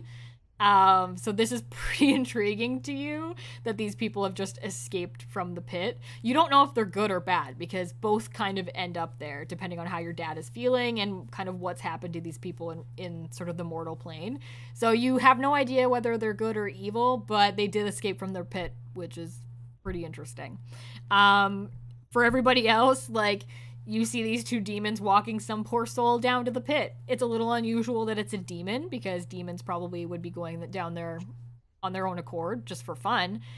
So this is a little unusual, but you wouldn't know probably what's going on here. Cirrus, that's your turn first. Can I try, like, stealing one of these guys' weapons? Sorry for the dog. Yeah, you can roll me. I mean, they do have it in their hands, so it might have to be a strength check. But they probably have like a dagger or something as well. So you could go right for their sword and do a strength check, or try to do like a sleight of hand to get one of the daggers that they probably have on their belt as well. I'm gonna try getting a dagger. Okay. Yeah, roll me a sleight of hand. Oops. Do it. 16? 16? Okay. Yeah, awesome. The wine rolled really poorly, so is not gonna notice. You come up and you manage to snag one of the daggers from this guy's belt. What kind of dagger is it? Oh no. Just A a fun regular dagger. It's probably I would probably say they would have some sort of magical dagger. Being that they face quite a few different souls. So I'll say it's a dagger, but it is magical, so you get probably a +1 to your attack. A +1 to a dagger attack. Yes. No. There's... Franklin wants dagger. I would like throw it over to somebody, but I don't know that I can do that, and also You sort of already don't know stole a if them. dagger, so it's kind of an action. You could use a movement if you wanted to try to get to the other people or run. I'll probably just stand there in like a stance to Cool. prepare to fight. Okay. Fuse, that's your turn. I don't think I want to attack just yet. So, real quick, how far away is the? Are they demons that are currently with Cirrus? Yeah. How far away are they to the elevator? So they're probably 30 feet away, like pretty close. Okay, 30 feet away. Yeah. Okay. Do I see any other? I'm gonna use my action to see if there's another like escape route other than the path that they just came down. Sure, yeah, you can roll me a perception check. 19. Awesome. You kind of take a look around. It seems like the main pathway would be the one that they came down, but you do see that there are a couple hallways just past them that go in different areas. But the main one is still like where they came from. So like there's the main tunnel, and then there are a couple pathways past them. There isn't another way around them. Okay, I'm just gonna hold any attacks until I see what everybody else does. Okay. Well, the hold attack, you normally have to set some type of trigger for it in order for you to be able to use it. If you're just holding, that means you're not doing anything, and you just giving up your turn. Cool. One option Yeah. that you could also do is a dash action or a dodge action, so that would give you a disadvantage or give them a disadvantage if they attack you, I believe. So that's an option as well. But so if you wish to hold an action, you should probably try to have a trigger set for it. Yeah, so like if they attack you or, that kind of thing. Yeah. Okay. Yeah, I'll hold my attack until they attack one of us. Okay. There you go. All right. That is Skippy's turn. Skippy, how demonish are you feeling? So Skippy was hysterically screaming on the floor because he was feeling like guilty for hitting someone. So he opens his eyes, sees that the door has opened, and sees a lot of other demons, starts screaming and just smashes the button to close the door again. Just I see Skippy's going smash. to be very helpful in this campaign. Yeah. Roll me your luck dice to see which button you hit. Are we still on the elevator? Nobody has moved off the elevator yet, so yeah, you're still on the elevator. All right. So you really could just leave me. Which might be good if the demons go after them. I roll a 17 for my luck. Okay. I'm trying to decide whether you hit the door button or if I add in another button.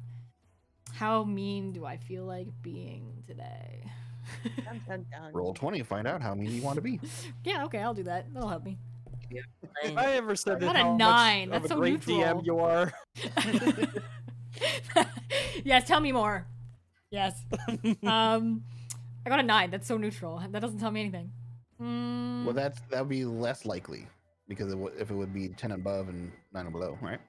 I know, but it's still kind of like still In the middle. Yeah, it's still in the riddle. You know what though? You hit the door button, it closes. You guys are in the elevator with a closed door. We'll never get through this door. Yeah, it's never gonna happen. Anything else you want to do on your turn, Skippy? Hyperventilate. Sounds Red great. one. Yeah. Very good. Yes.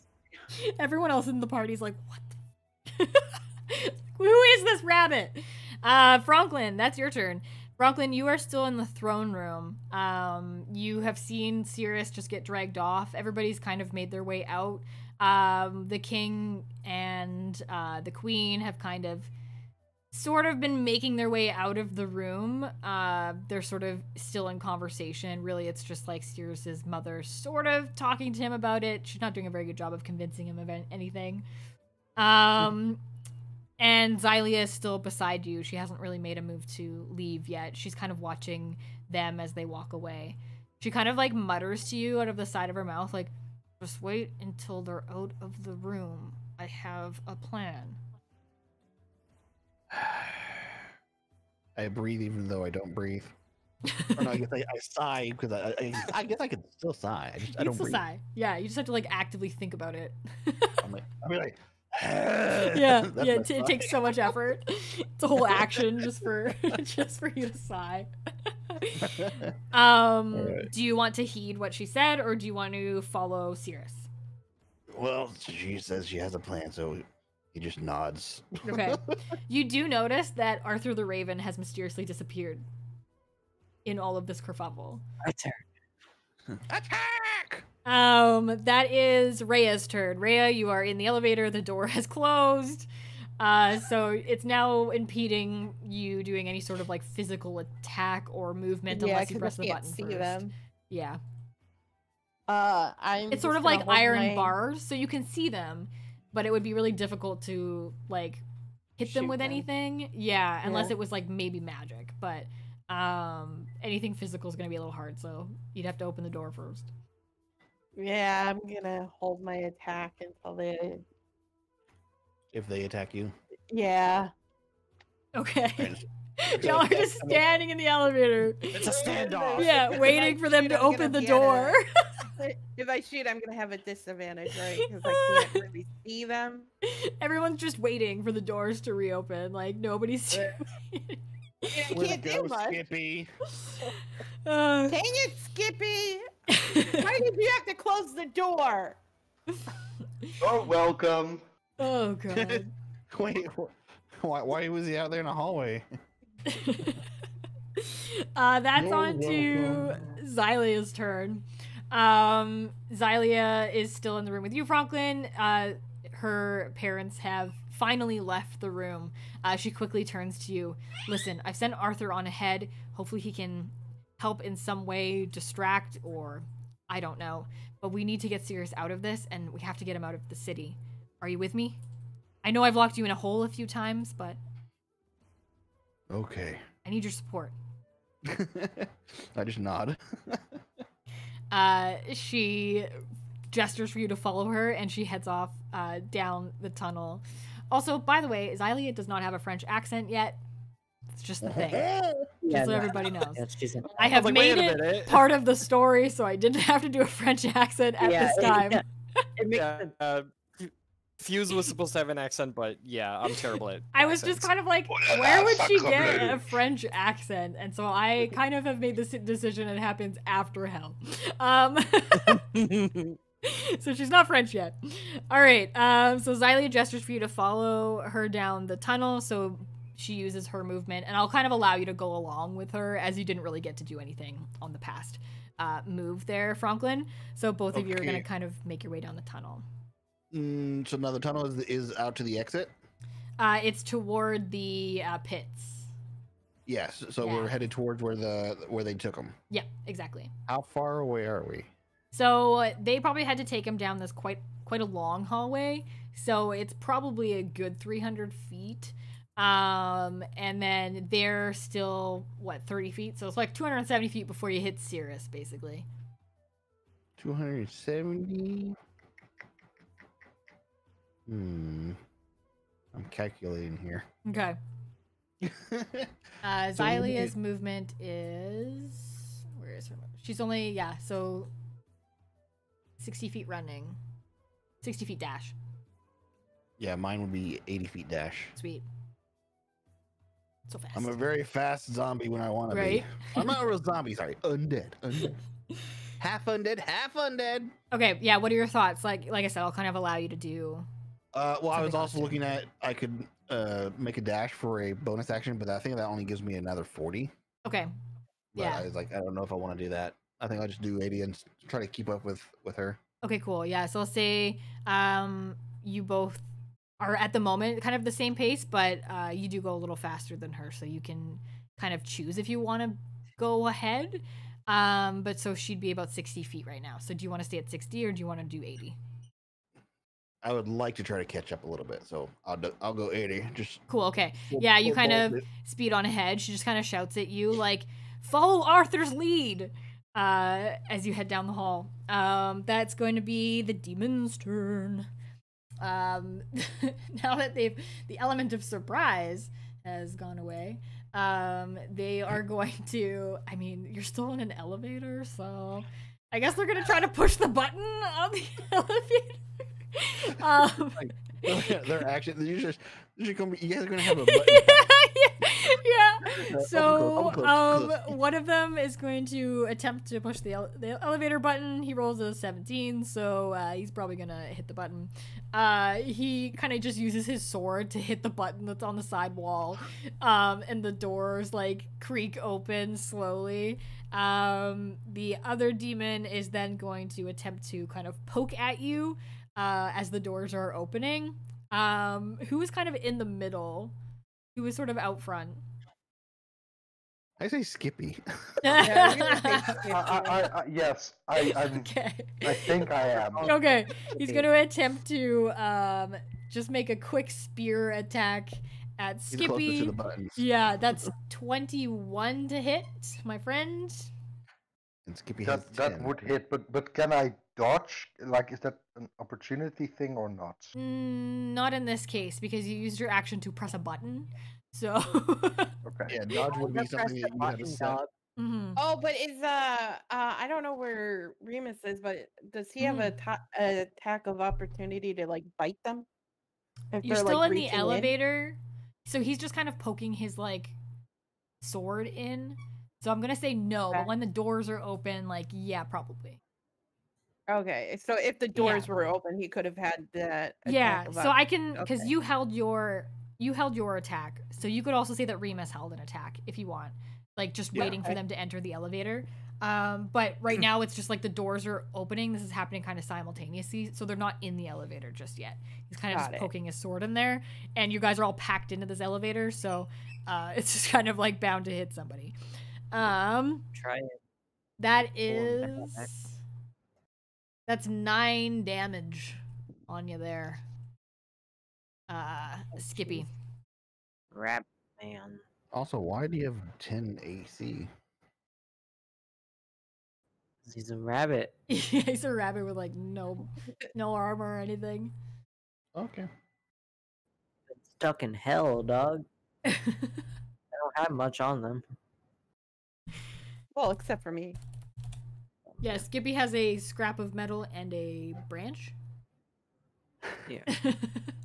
Like I said, not much on them. Yeah. Okay, that is back around to Cirrus. That's your turn. Now it's me again. I don't know what to do. Run, you fool! That's That's right, I'm the Gandalf now. Call me a fool. I guess I'll try and like maybe get one of them with the dagger. Cool. Oh, Yeah. no.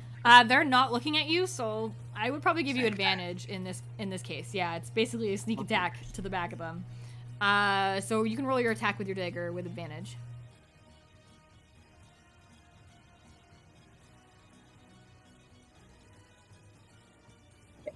Good thing I have advantage because I just got a nat 1. Ooh, Oh, no. howdy. You stabbed yourself. And I got a 5.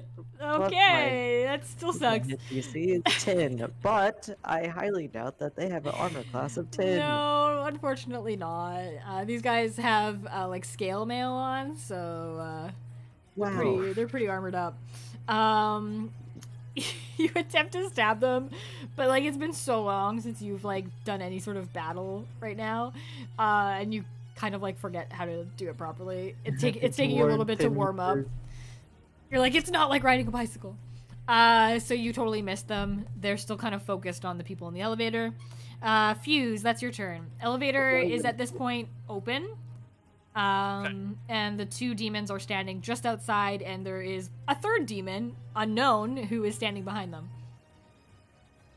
So I'm gonna look at the demon that attacked the other one and just ask them, are these 2 causing you trouble? Oh, yeah, probably a bit. Yeah. All right, good enough for me. Oh. So Nicole, question. Yeah. So I think this flying machine is gonna slow us down. Could I set it on autopilot and have it run into one or both of the demons? That sounds so ridiculous that I'll allow it. Yeah, run them over. Can you roll me an attack roll?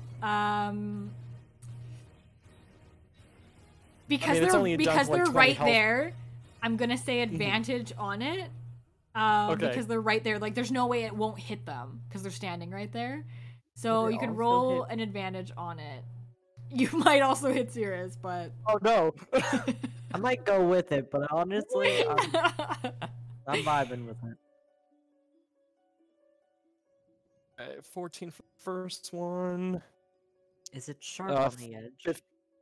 I mean, it very well could be 15 for the second one. Okay, and I'm just double checking here. You can add I would add your +6 to that. Okay, so 21. Perfect. yeah. Let me double check for them. Run them over. I'm just trying to like use your stats because I didn't really build it proper stats. That's my bad. That'll hit. Sweet. All right.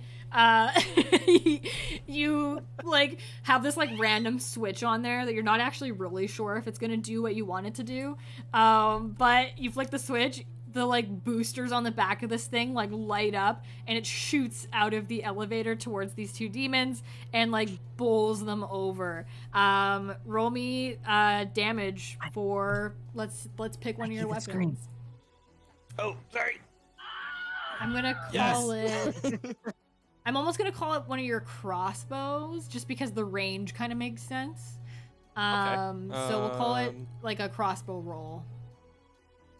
So just a D8, and then are we adding the +3 to it? Yep, I'd say a D8 plus 3, and then because I'm fun, it does have fire spitting out the back, so roll me like a D4 of extra fire damage. I'll double check, but I don't know if these guys are immune or anything. They're so resistant, so they'll take 10 half of the fire damage. Oh, okay. That's 10 for the running them over. Perfect. Okay. And 4 fire damage. Sweet. So 2. Sweet. Awesome. They both take a little bit of damage, and they're knocked onto the ground. So at this moment, they are knocked prone. So anybody next who wants to kind of take a swack at them takes it with advantage. That is on to Skippy's turn. So, what I do in order to like decide how Skippy is gonna react is I roll a d4, and if I roll 3 or below, I'm Skippy, and if I roll 4, I'm the demon. And I roll a 3 again, so I'm just gonna scream at the fact that someone just stabbed me for 9 damage. And just hit him on like the hand with an unarmed strike. With the club?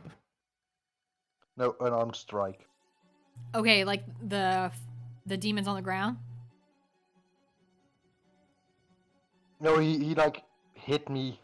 Yeah, in they're on the ground now. They're Yeah, prone. they're on the ground now. Yeah. Okay, roll me Okay, an in attack that roll case- with advantage. In that case, I'd like to kick them. Okay, okay, roll keep me, like yeah, that roll me your particular attack with advantage, and then, yeah, see Kick if we 'em. hit. Oh wait, never mind. Can I do something else because I just saw that my unarmed strike does 0 damage. Yes, Yeah, please mine do does that something too. else. Like, It's because yeah, you're that doesn't really make sense. So in that case, I'd like to hit them with my stick. Okay, hit them with your stick. Roll your attack with advantage. Why would you even give us the unarmed strike if it only does 0 I know, damage? it's so weird. Just Just for flair. Unarmed strike. Yeah. So do I have to do the advantage thing on the hit DC or the damage? It's On the hit. It's on your hit. Yeah, your attack roll. Merci, gracias, and all that stuff. So I get a 15 for hits. Okay, your high? 15 total is the highest. Okay, you're gonna miss on that one with the stick, even though they're on the ground. You flail with your stick. You don't hit them. That is. Do you want to make any movement, Skippy? I forgot to move. Get the fuck out of there. I'd like to run to the back of the elevator. After hitting them, I'd like to run back and stand against the back wall of the elevator. Okay. Thanks for the hydrate, by the way. Okay, so you stand by the elevator. Franklin, that is you. You are now, what is that, 220 feet away? You can take another dash for another 80 feet. Yep. Sweet. So that is, oh my gosh, math, 140 feet away now. That makes sense. So you're 140 feet away. At this point, you're probably hearing this fighting happening. Roll me a quick athletics check to see if the flying machine takes you out on its way out of the tunnel. Nat 20. Nice. Wait, nat 20?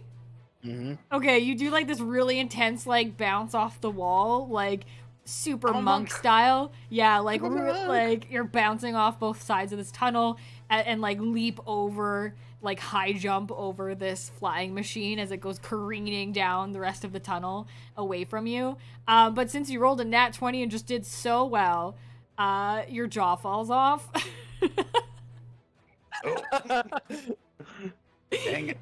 And so the bottom piece of your jaw falls off onto the ground.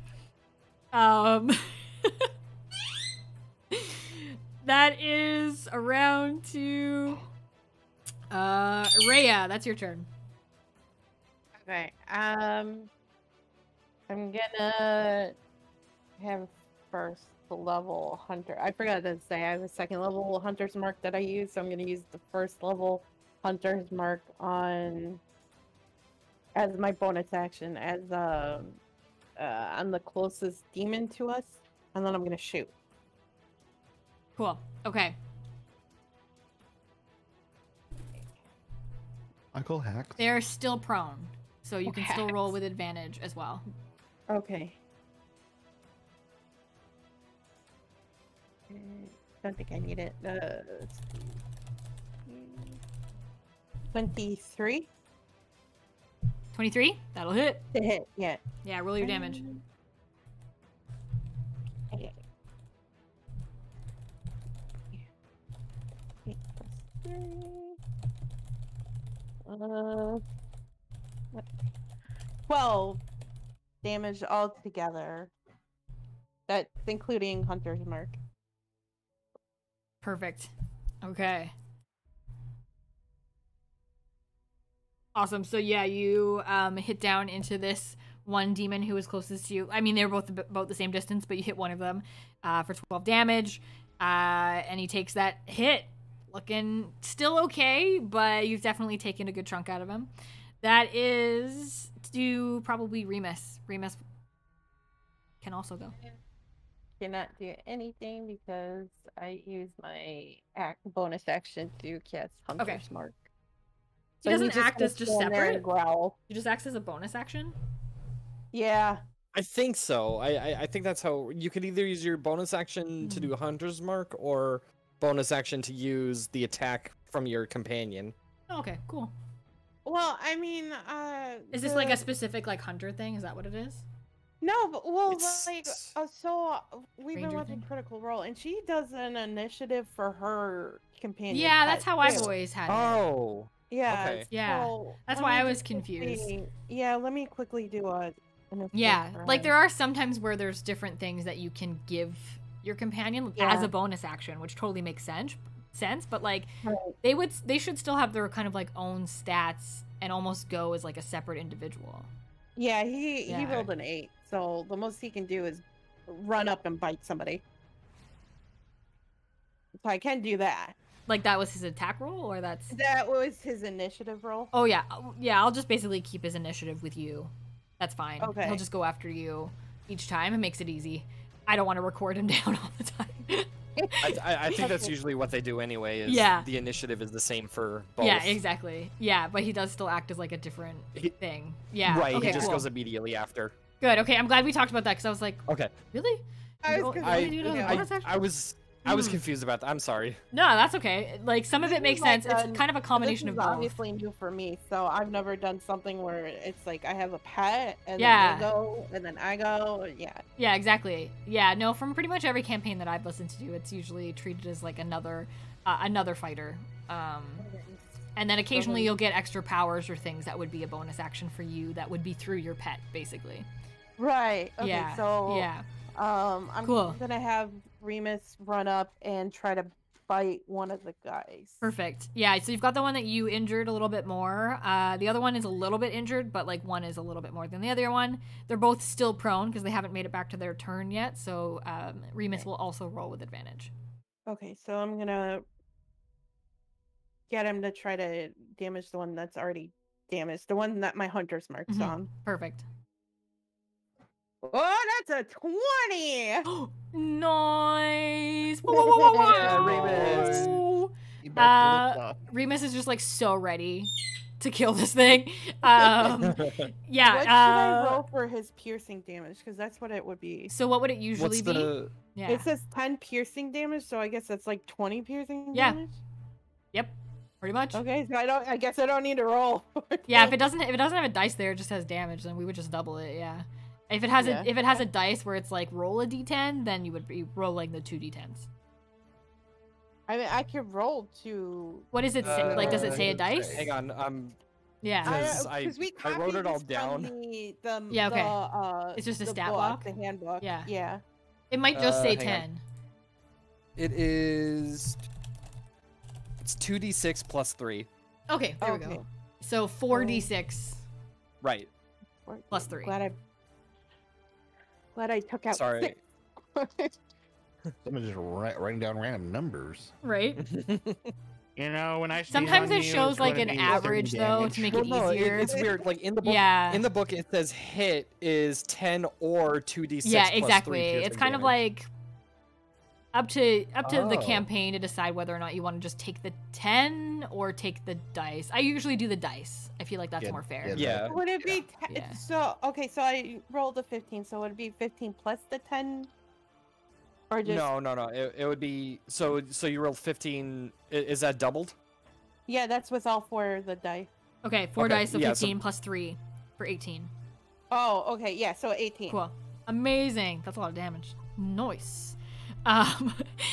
Remus like bites into this guy like a dog with a toy, is just like ripping at him, like swinging his head hungry. back and forth, just like this demon is like, "Rah! What is this?"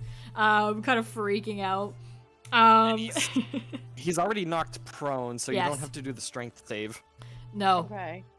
Yeah, he's just on the ground.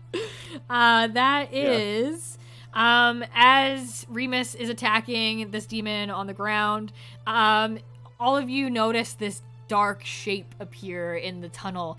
It poofs into existence in a cloud of smoke, and a giant smoky raven flies down. It's gonna make an attack on the other demon that's lying on the floor. It's gonna miss, but it was a nice try.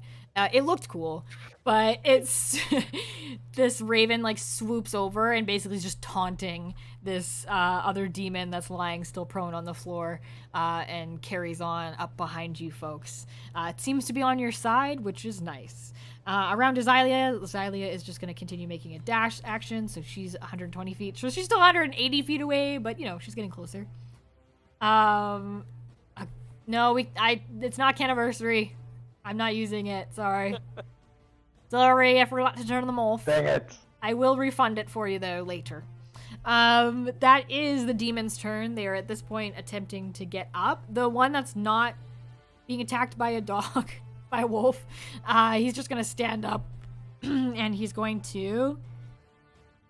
Who is close to him? Probably Rhea. Skippy's in the back of the elevator, so probably not going to be real Skippy. close. But probably was going to try to make an attack on Rhea. That is a... Hold on. He's going to try to make a speared attack here. The 17, Rhea. Does that hit? Yeah, because their armor class is 13. Okay, sweet. Gonna hit for... That is 9 piercing damage, and he can make a second attack. That is only 10, so he makes the first attack for 9 damage, but misses on the second attack. The other one that's still being attacked by the wolf, just gonna make it a quick opposing strength check against Remus, who is still kind of biting into him. Can you roll a quick strength check for Remus, please, Rhea? Oh, yeah. Sorry, I'm like looking at my Mm-hmm. page.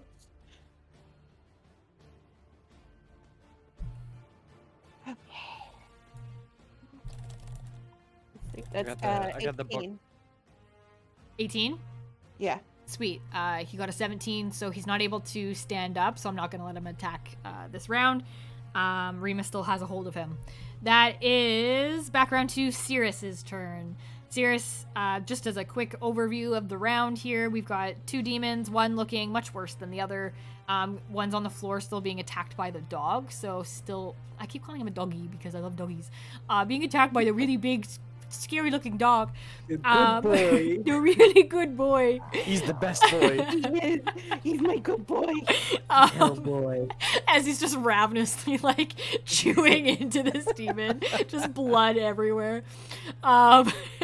So one demon is still prone on the ground being attacked by the dog, so it would still be advantage if you wanted to attack that demon. And then the other demon, she's still looking okay. A little bit of kind of like scratches and wounds, but really looking pretty strong. And is actively sort of looking to attack Rhea. So those are the 2, and you've got kind of everybody scattered around. Okay, I'm gonna go for the one that's trying to attack Rhea so that we can get it lower. Okay. Roll your attack. Ah. This game hates me. 9. He's still not facing you. They're really not paying attention to you, so I would still probably give that with advantage. Like, he's really not paying attention to you. You don't seem like a threat to him. He's focused on Rhea and her giant direwolf. Okay. For my second roll, I got 17. Okay. That's flat. That's it. It's all good. Okay, not quite gonna hit. God damn it. Okay.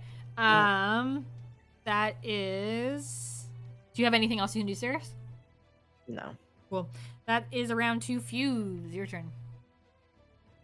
I'm going to pull out my crossbow and go after the one that is being attacked by the giant wolf, because I haven't heard the giant wolf's name yet. Okay, for sure. Roll your attack with advantage. Oh, good. Good thing it's advantage. Really? A 7? 10, I think. That's not gonna hit. No, wait, no. +6, so... Yeah, it's probably not gonna hit. Yeah, it's not gonna hit. 13. Not gonna hit, but a really good effort. At the last second, like, Remus, like, pulls the demon one side and your crossbow hits into the dirt. Anything else you can do on your turn?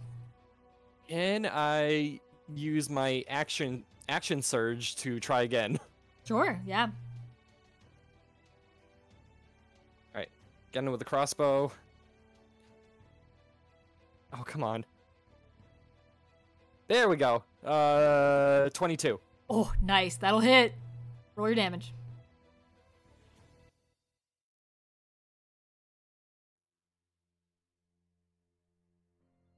Five.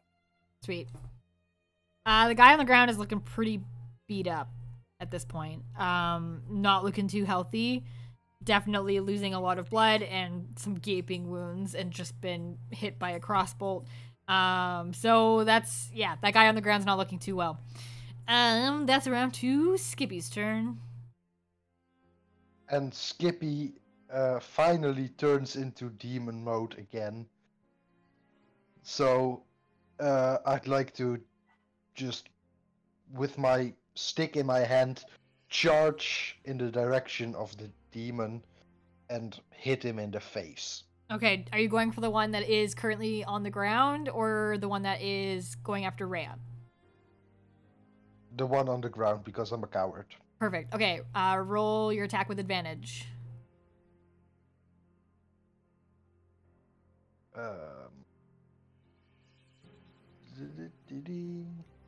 A 20.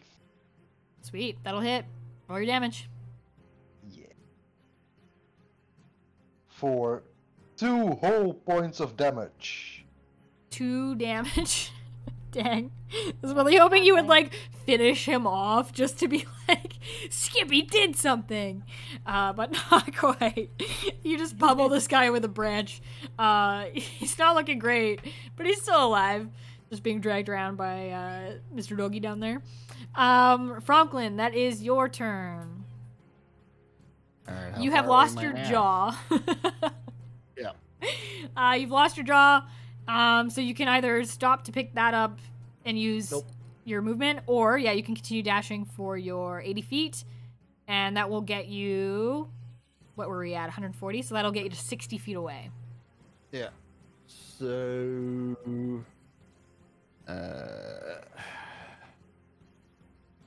Wait, what does this do?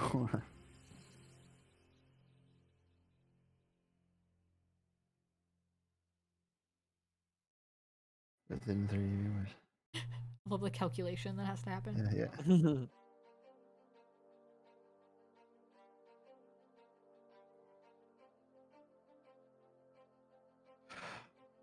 Ooh. Okay, dokie. So how far away am I?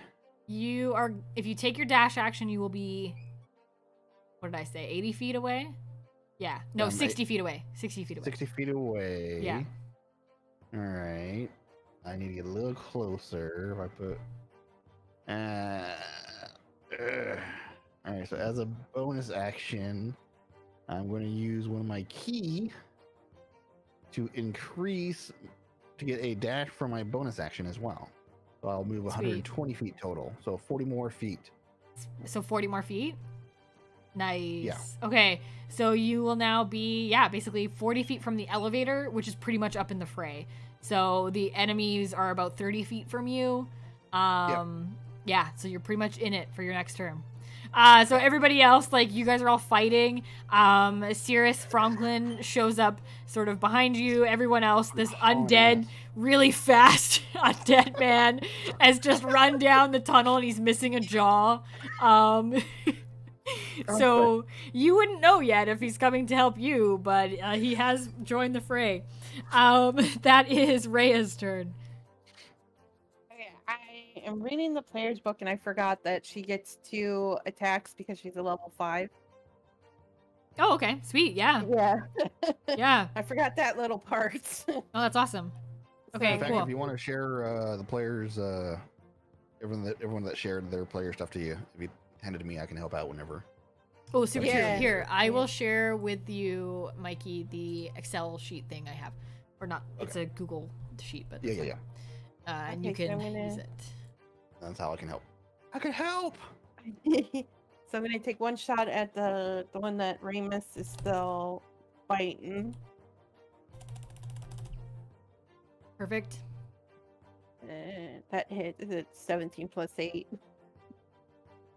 That'll hit. Yeah. That'll do. Little little pig.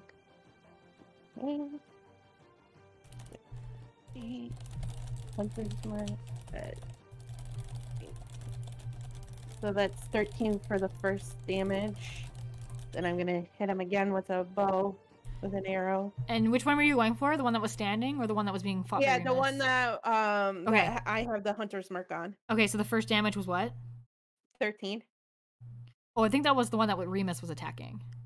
The one that Yeah. you had 100 mark. Okay, 13. Yeah. So yeah. Okay, so you finish him. Oh, yay! The one that's on the ground, Oh. you finish. so I'm How would you gonna- like to murder this demon that hasn't gotten off the floor? So I'm gonna try to shoot to finish him off. I'm gonna try to shoot at his jugular. I know that's the most sensitive spot. Okay, perfect. Yeah, you shoot. This demon on the ground just gargles blood out as it dies. Remus continues to shake it like a toy. That is, you do have a second attack, so you could attack the other one Yes. now. So for my bonus action, because I know I can do this, I'm gonna move the hunter's mark to the other creature, Okay, yep. and I'm gonna. Is that something you can do pretty freely, or does it take casting another spell? No, it does it freely. Perfect. Okay. Yeah. So then I'm just gonna take my second attack on the other guy. 13 plus 21. 21 to hit him. That'll Sounds hit. like a hit. Okay.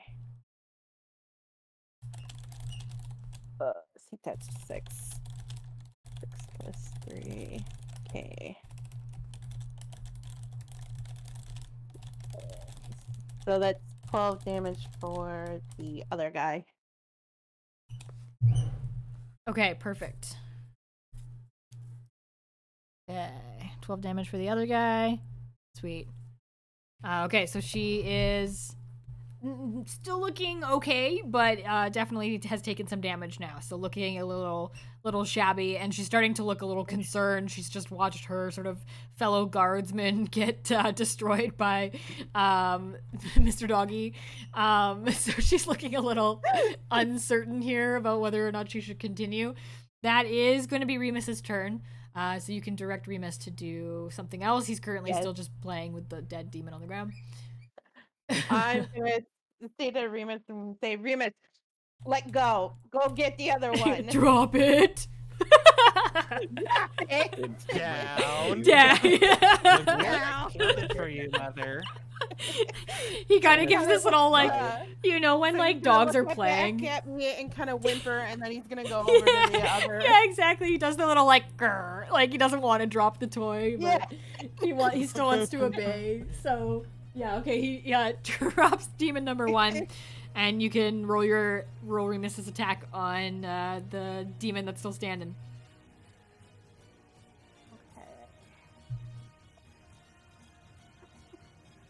That was a weird roll. What happened? Yeah, 8. That's not gonna do anything. No, Remus is like not happy that he had to drop his toy, so he only makes like kind of a half butt attempt at taking down demon number 2 here. We're in hell. This ain't half butt. Can't half butt it.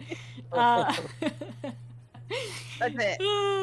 Okay, sweet. That That's my turn. is background to Arthur, the smoky raven up there. He's gonna try to make another swoop attack at the demon that is still alive.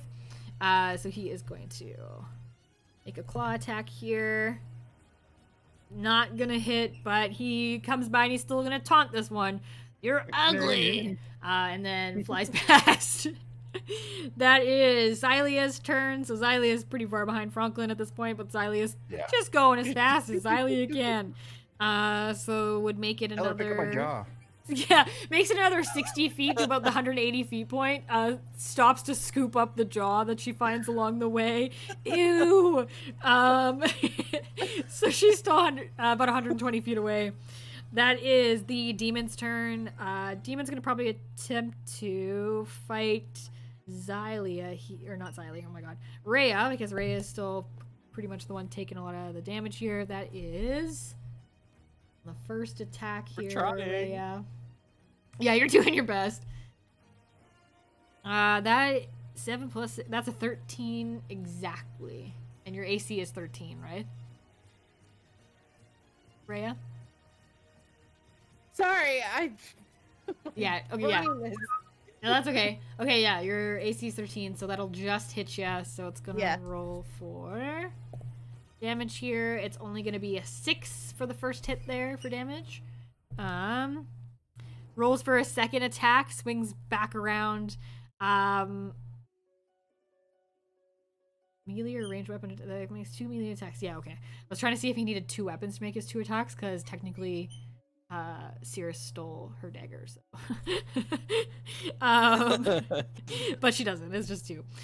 It's my dagger now. So 6 damage on the first one, and then 5 damage on that second one, Rhea. So hits you for 11 damage in total.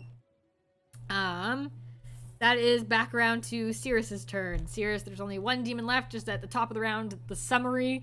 There's only 1 demon left, looking not super dead, kind of about half, really. Yeah, that's where we're at. All right, I'm gonna try hitting her again. All right. I can't do nothing else. Well, you can 19. kill somebody.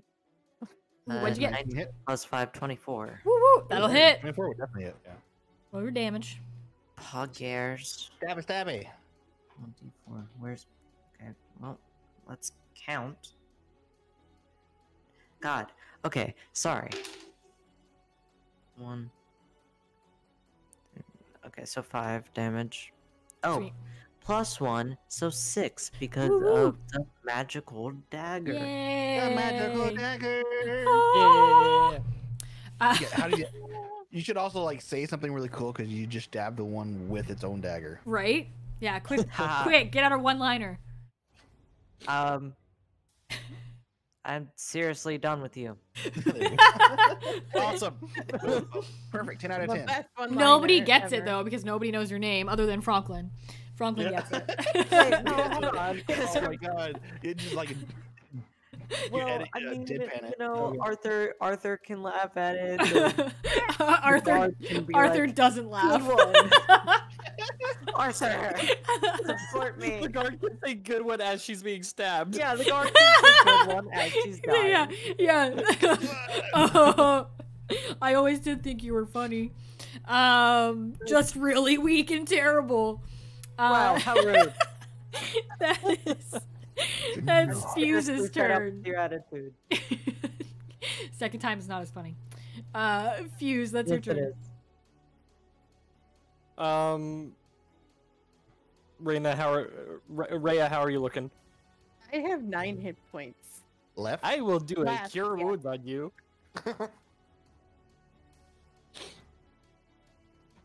Oh, that's sad. What? So get 3 hit points back.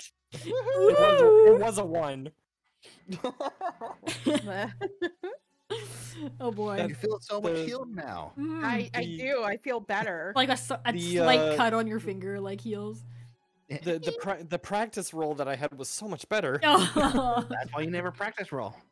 I know. Awesome. Anything else you can do, Fuse? Not on this turn. Sweet. Skippy, that's your turn. Okay, so let me roll what I'm gonna do. That's me in the corner. That's me in the elevator, losing to Crying. my demons. Yes, yes. I roll a 2 out of 4, which means Skippy is Skippy again, and he's gonna hide in the corner of the elevator again. Okay, Skippy realizes where he is. That he came out into the battlefield and We runs brought back this guy to the shelter. with us. How did he get out of the pit? Well, we you will guys- never you guys know. did pick him. Yeah, you guys did pick him up. He was over just crying. Fair. It's your own fault. Oh, I didn't know he God. was gonna be a little baby. He was crying when you picked him up. I mean, true. I mean, this is not Franklin talking. This is just Yeah, mitigating. Franklin right here. somehow knows Audience, everything about the Skippy. Franklin and Skippy have a past, we just don't know about it. That is Franklin's turn. Franklin, you're in the fray. All right. So you said the demon is currently 30 feet in front of me. Yeah, let's see. You got to 40 feet, so Demon is 30 feet away. Pretty much everybody is about 30 feet away, other than Skippy, who's in the elevator. All right. Yeah. How does this work? What is your?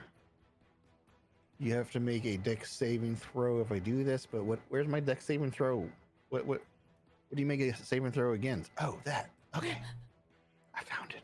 Woo woo. I'm so smart. So smart. So good. All right, so this is gonna be tough. Okay. Franklin. All right. Franklin. Franklin. Hey! Franklin. Hey! Now I'm sounding like fucking Ivan. You don't have a jaw. I don't have a jaw. My tongue is just hanging out. Hey! Hey! Okay. Hey! Everybody, there's just this undead man just yelling. You can't hear anything. You don't understand what he's saying. Hey! What? You know how hard it is to say Cerus with no jaw? Yeah. Franklin. He's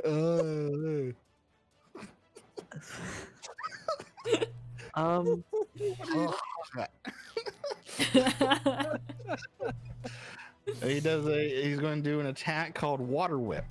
Sweet. And he is going to use all his fucking key on this attack. Okay. So do a dex save and throw. Let me know if you the save is 14 on dex. Okay. All right, and I said I'm going to use all. 17 So you save. plus. I used 1, 2, 3. Technically a 4. 21. Hmm? Technically a 21. Oh yeah, that's fine. Yeah. 1, 2, 3, 4. So I used 4 key on this attack. So let me double check that again. All right, I'm rolling. That's 18. And I will put 2 more per key. Yeah, all right. So 18 plus. Fuck, where did it stop? The thing's disappearing on me. 10 D10s. Okay. 2 more D10s.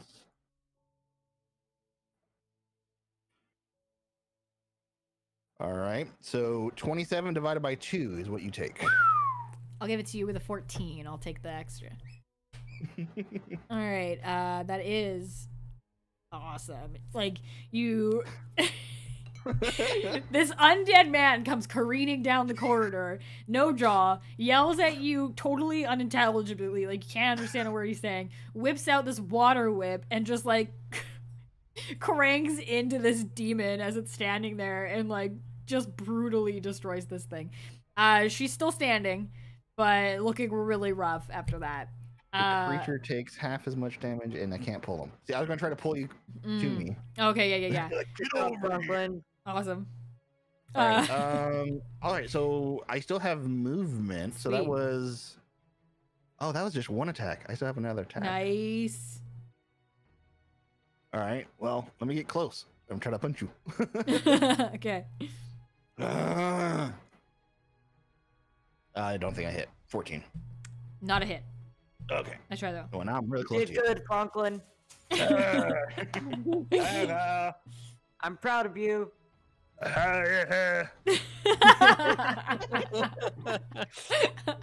Rhea, that's your turn. Okay. Go ahead and take my first attack.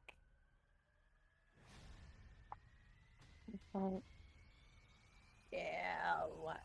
That's gonna hit 15 plus 8. Noise, definitely gonna hit. Roll your damage. Hey. This demon is so confused at this point. Like, just like more and more random people just keep popping out of nowhere. Like, elevator came up, like they were just trying to do their job. Elevator came up with like random people in it. This undead person showed up, like a weird shadow raven appeared out of nowhere. Like, Riley is gonna get here after they're both on. yeah. Siley is working hard. The damage for the first one is 10 altogether with Hunter's Mark. Rhea, finish the demon. Yay! Wait, that was because my second roll was a 1. So that wouldn't have hit. Finish the second demon. She looks at you as you go to attack her, just like, oh shit, and you brutally murder the second demon. And you are out of initiative. Congratulations on winning your first sort of real battle Yay. in So the Rhea Hell is Arc. gonna slump against the elevator, and Remus is gonna come over to her and just start licking her wounds. Aw. And she's just gonna pet him. Xylia comes like huffing down the corridor. I'm here, brother. Oh, okay. Great job, everybody. Another one. I don't know who you all are. No. I'm with him. She I points met at Cirrus. Fred. I lower my crossbow. So Well, are these your friends, Cirrus, or? well, I mean, the kind of. Okay, so we were walking. We were gonna go to the pit because, you know.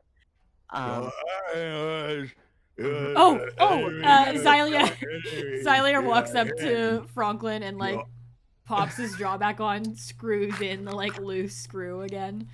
Sorry, I picked that up on the way, Franklin. Better. Well, it's kind of like I'm guessing an enemy of my enemy is my ally. Because Yeah. the demons were attacking. Arthur flies down and lands on Xylia's shoulder. He kind of like whispers into her ear a little bit, and she looks shocked, kind of looks around at the party. Interesting. Well, yeah, they were coming out of the elevator. yeah, so they escaped from the pits. That's Yeah. incredible. I mean, I've never heard of that happening before. You'll have to share with us like how you all accomplished that. That's pretty fantastic. My dad's gonna be so mad. That makes it great. So Why is that one over there crying? oh, there is someone else in the elevator. Is he with you all? What kind of creature is that? It looks like a rabbit. Have you seen a rabbit before? I mean, No. no, we don't really have rabbits in hell, so Grandma's told me about them before. They look like that over there crying. She never said anything about them serious. You used to crying. draw like little pictures of these. Like the big ears. They were really bad Yeah. pictures, but like, yeah, I can see it now. They're less Okay. bad than I thought they were. Okay, he's At kind the of back. word big ears, Skippy runs over and starts yelling, "I don't have big ears!" Mm, I pull on the big ears. Ah. you could tie those in a bow. Yeah, that's Ooh. pretty Timing. big. Ears hang low, do they wobble to I start attempting to tie them up. I don't know. Don't tie up my ears. how did you all escape? I just point over at the wreckage of my flying machine. Yeah, like it's flown off down the tunnel by now, so there's just like pieces of it like all over the tunnel as it careened into the walls. Oh, right. Uh, Thanks for not hitting me with that, by the way. You're welcome. Sorry about that. all right. Oh, I mean, it helped. So, Cirrus, they were trying to take you to the pits. Yeah. I don't think we should stay here. Yeah. Grandma said something about taking a coin to the river. Coin to a river? Yeah, for the Do you mean like a soul coin? like maybe a gold To coin. the riverman? Yeah, to the riverman who crosses the river in his boat. I've heard of a legend of these soul coins. You know how to get one? I know where some may be. I've heard like there's some in the bog, some in the undead forest, and somewhere in the seat of hell, the city that we're in. Well, I guess that's what we should probably go looking for. Should we introduce ourselves to our new Oh, friends? yeah. Hello. They're friends. I mean, they kind of. I mean, they're the closest thing I've had to a friend. They didn't try to kill me, so Yeah. an upgrade from most demons that Cirrus and I meet. Well, that bunny looks tasty. No. I kid. I don't eat. I get out of here. These two demons just start laughing about brains with this undead guy. Like, meanwhile, these like poor damned mortals are like standing there. So I'm Xylia, Princess of Hell. Yeah. I'm Cirrus, Prince of Hell. I'm older than Xylia. I'm Franklin of Hell. Hmm. It's a really important position, just so everybody knows.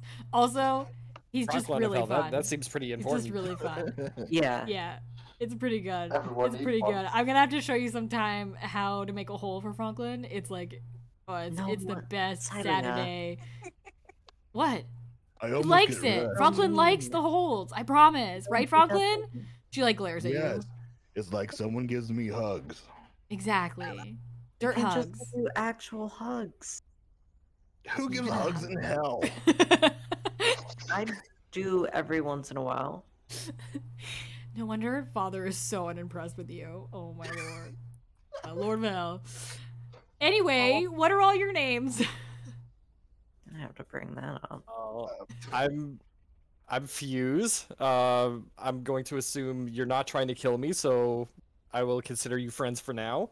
Why would This you is- refuse? No, why you I refuse? haven't gotten your name, and I'm just gonna call you Ears. Ears. Wait, is that Rhea the kinda looks dog? at Fuse and says, "I can speak for myself." Hello, self. This is Grumpy over here, apparently. No, my name is Rhea, and this is my direwolf companion, Remus. Remus kind of walks over to them and kind of sniffs them to see if they're okay. Xylia holds out her hand. Yeah, it's same. I'm probably like kind of like I'll hand out a hand, but I don't know if it's mine.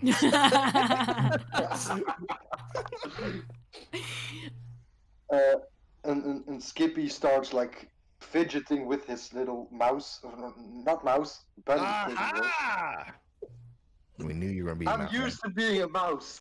I can't help it. He starts like fidgeting with his fingers, and he's like, "I'm Skippy," and then his demon takes over and is like, I'm a demon, hello." And then Skippy's like, "I was talking, you're not," and then they start like arguing back and forth, like, "Shut up, no, you shut up, no, you shut up." I'm just gonna lean over to Rhea. We really should have left him downstairs. Yeah, is he gonna be like a I liability here? heard that or- with my big ears. Okay. We're talking about the other rabbit demon, not you. We promise. Yeah. Anyways, I think we should go. So like, yeah, we should probably head, Yeah, we probably shouldn't be standing around here. Yeah. especially Al- with two also- dead demon guards. Oh. And yeah. What was that, Yaren? So I don't know about you guys, but I really like the bog. I've been there a few times. You guys want to go to I the like bog? the elevator, it might take us away. No, that just takes you down. No, that just goes to the pit, Skippy. It's you don't want to go back. You made it out. Yeah. No one goes back. I mean, no one makes it out, but Also, I don't think no one goes back either. Sorry, you were breaking up there. would we recognize like Cirrus and Zalia? Would we recognize them No, as being like the prince and princess, or no, not? probably not. Probably Okay, So- like, we've never seen them. Yeah. No, you've been like damned to the You're a pit. soul. Yeah. Get a Um, pit. So this is sort of your first foray out of the pit. So this will all be new. Yeah, you wouldn't have had Okay. any idea that there'd be like this ruling force down here. Great. So let's go.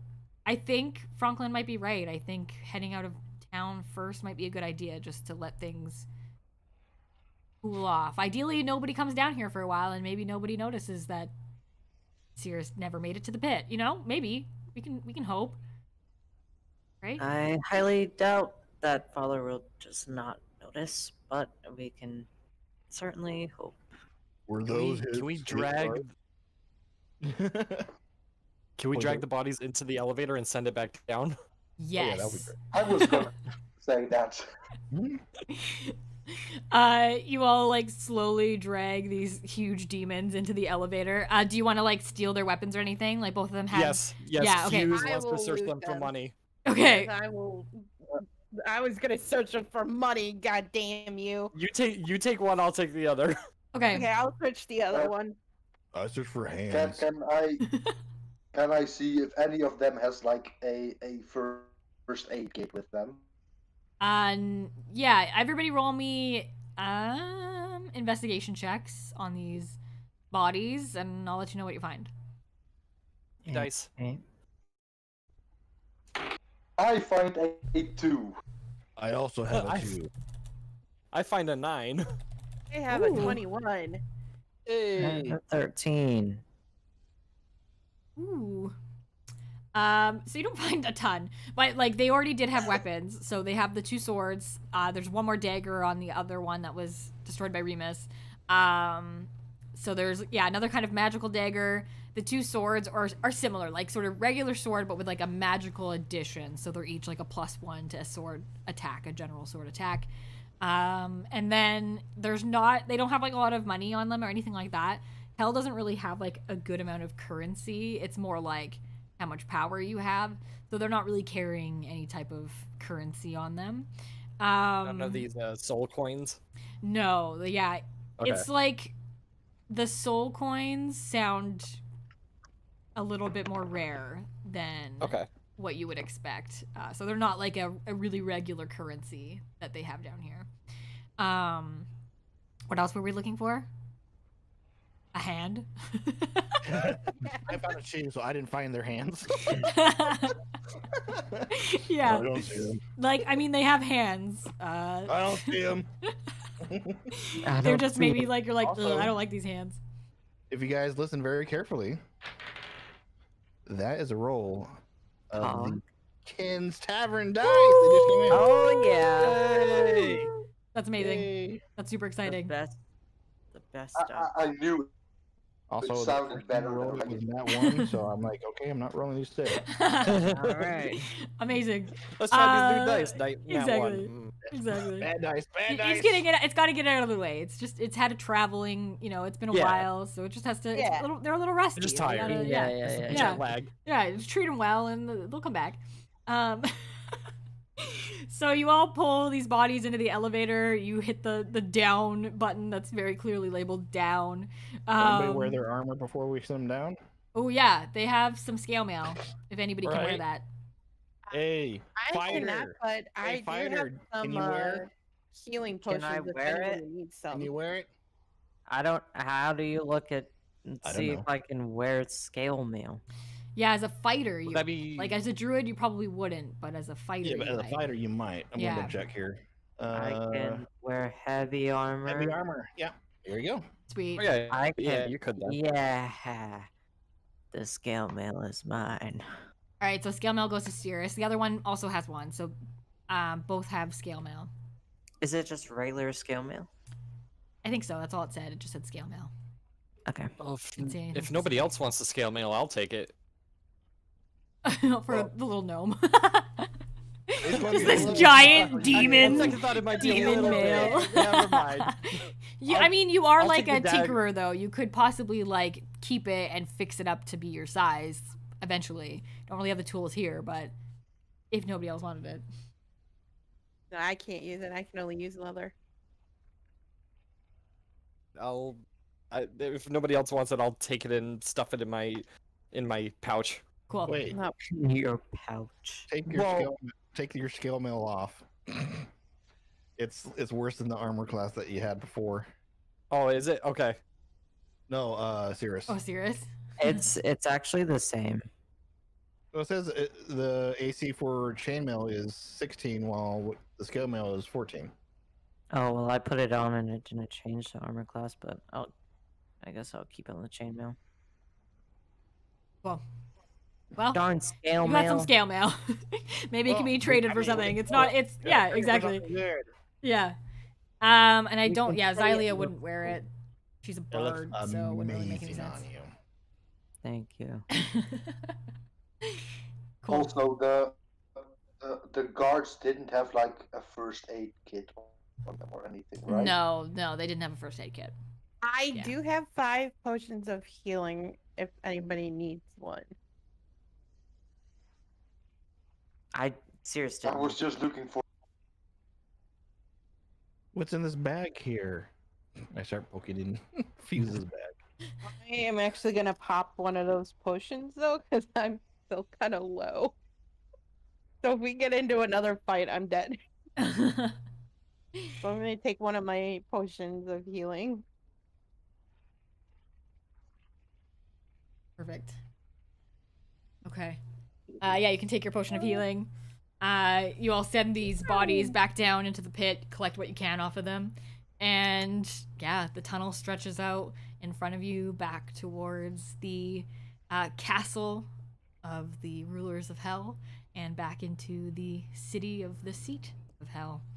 And that is where we will end our session for today. Buggers. Ooh, that's fun. Good rolls. Yay! Yeah, that was a good one. Those demons were tough, so I'm glad that you survived. I'm glad I caught up and got to do something. I'm glad you were also. Much damage. I'm glad that Fuse rolled like a nat 20 in looking at the pit fiends and was like, just kidding, not gonna attempt to face those head on. They're like 100 HP, like, or no, 300 HP. 300, yeah, Like, I saw that. absolutely Holy shit. ridiculous. Like, there was just no way. Yeah, their Immediate, strength was like 26. yeah, immediate But holy banishment fuck. back to the pit if you attempted to fight them head on and they killed you. Which makes so- sense, because you're Yeah. they're supposed to keep you guys in. They're guards. Exactly. Am Yeah. I muted? I've been muted this whole time? Oh Yeah. Oh no! my gosh. Oh no. Uh, I can Oh, hear you talking from no. the living room. I'm like, he does know we can't hear him. oh man. I was asking Yaren if he needed healing. Oh, and because- you're like, why is no one listening to me? That's so sad. By the way, question: What is Yeah. everybody's class? I'm a ranger. I am an artificer fighter variant. Okay. Mhm. Skippy is a rogue, but that's mostly because of the demon. Like Skippy in itself is just not really a class. Yeah. Okay. I'm a half undead monk. Surprise. Woo-woo. Yeah.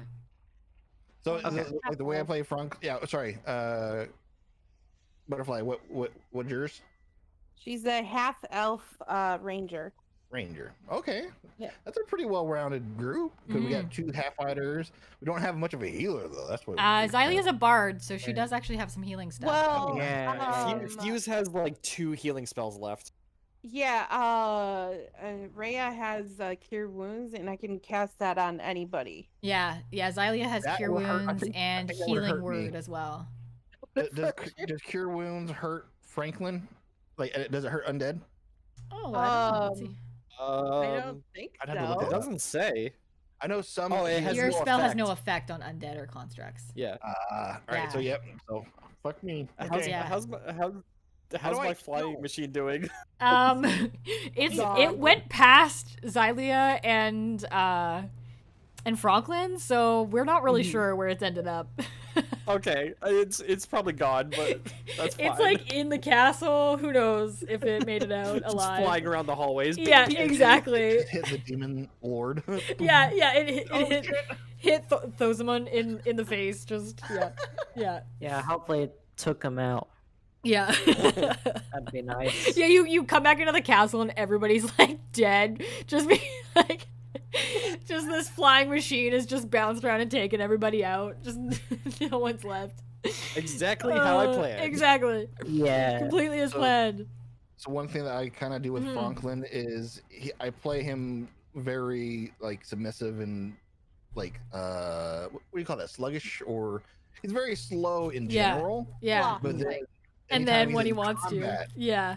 anytime he's in combat, he starts remembering about his past. Like and- something Yeah. kicks in. And... Yeah. It just reflexes at that point. Yeah, so good. I was really toying with the idea too, Mikey, of like having Franklin roll every now and then to see if his like limbs don't do what he tells them to, because like maybe they've been like pulled from different sources and like occasionally don't I need to- have like your brain kind of thing. Right. Well, I want to find out if since he's half human, he's still classified as a human and Yeah, half yeah. undead. Yeah. So I don't know if that just means because he can control himself. Yeah, Is maybe, that what it hey? means? That makes sense. No. Yeah, that Yeah. he's not like fully undead and like directed by some Somebody else. nefarious force or something. Yeah. I Right. do really like so far how Franklin and Cirrus interact. I like it. Yeah, I thought that was really nice. Like, like it. I like that we've decided that Franklin must have been like a therapist in the mortal plane. Oh yeah, just out here in hell is like I still think Franklin is actually, or Franklin is older than Cirrus I think I that think makes he's been- sense. I think he's been around for a while and just forever. is well, there. yeah, he's probably older than Cirrus because Cirrus is pretty young in demon terms. Right Yeah, now. yeah. Because like, how old would Cirrus be right now? I figured like a few 44. hundred, but yeah, Yeah. yeah. I don't And know. then yeah, So I and guess then I you're thought I gonna. was in the pit for a long time, and then Mhm. I don't know if I would be in the pit. I don't think you but were. I he's think you've just been like you made some sort of deal, like you said, to save the people you love, and so you've just kind of ended up in the ninth layer of hell and just been wandering around. And I feel Now like you're like you're such a good therapist. People like bury you in a hole just so they can talk to you for a little bit, and then they leave you there like brutally. Oh, so good. Love it. That was really fun, everybody. I hope you enjoyed. Looking forward to continuing this backstory and seeing how it goes. Amazing. Yeah. Yeah. So fun. Yeah, it's a good time. I'm enjoying. Very excited. Shout outs Was for pretty very much fun. everybody here being streamers. Please make sure if you enjoyed our game today, you can go throw a follow their way as well. Yaren will one day stream. Dustin, how's streaming going? As I good. haven't done it in a couple weeks. I Oh need yeah, to. yeah. I mean, Yep. yeah, yeah. It happens. I'm the same way. It's just I haven't life- streamed for a life. while. Yeah, busy at work, Yeah. We're so still gonna. just haven't had a chance to. Oh yeah, totally makes sense. How do I spell your name again? Krista. Where you haven't talked in a while. Here. B-U-T. Yeah, thank you. I'm like, I know there's like not as many T's as I think there are, and like Yeah. there's some vowels missing. Amazing. Well, I'm gonna go eat. Yeah, I'm super hungry. I'm just shouting everybody out here. Enjoy Shout the out. food. Enjoy the food. Thank you, everybody. It's been Wait so for the fun. food. I'm gonna Yeah. shout out myself really badly. Lol. Thank you for all the Uh, subs, everybody. Thank you, everybody. Thank you for watching. Thank you for all the resubs. Thank you for the you. gift Yeah. subs. It was amazing. Have an awesome rest of your day, and maybe we'll see you next week or a couple weeks from now. There'll be some point in those 2 Well, weeks. next week is Easter for the U.S. So Okay. Okay. So probably next Yeah. week then, or not next week, the week after. That's what I'm trying to say. Yeah. yeah. The Yeah. week of sometime. Sometime in the future. Okay, We'll see everybody. you, maybe. Thanks for We will see joining. you at some point. Make sure you hang out in the Discord if you want. Everybody. Adios. Bye. Bye. Bye.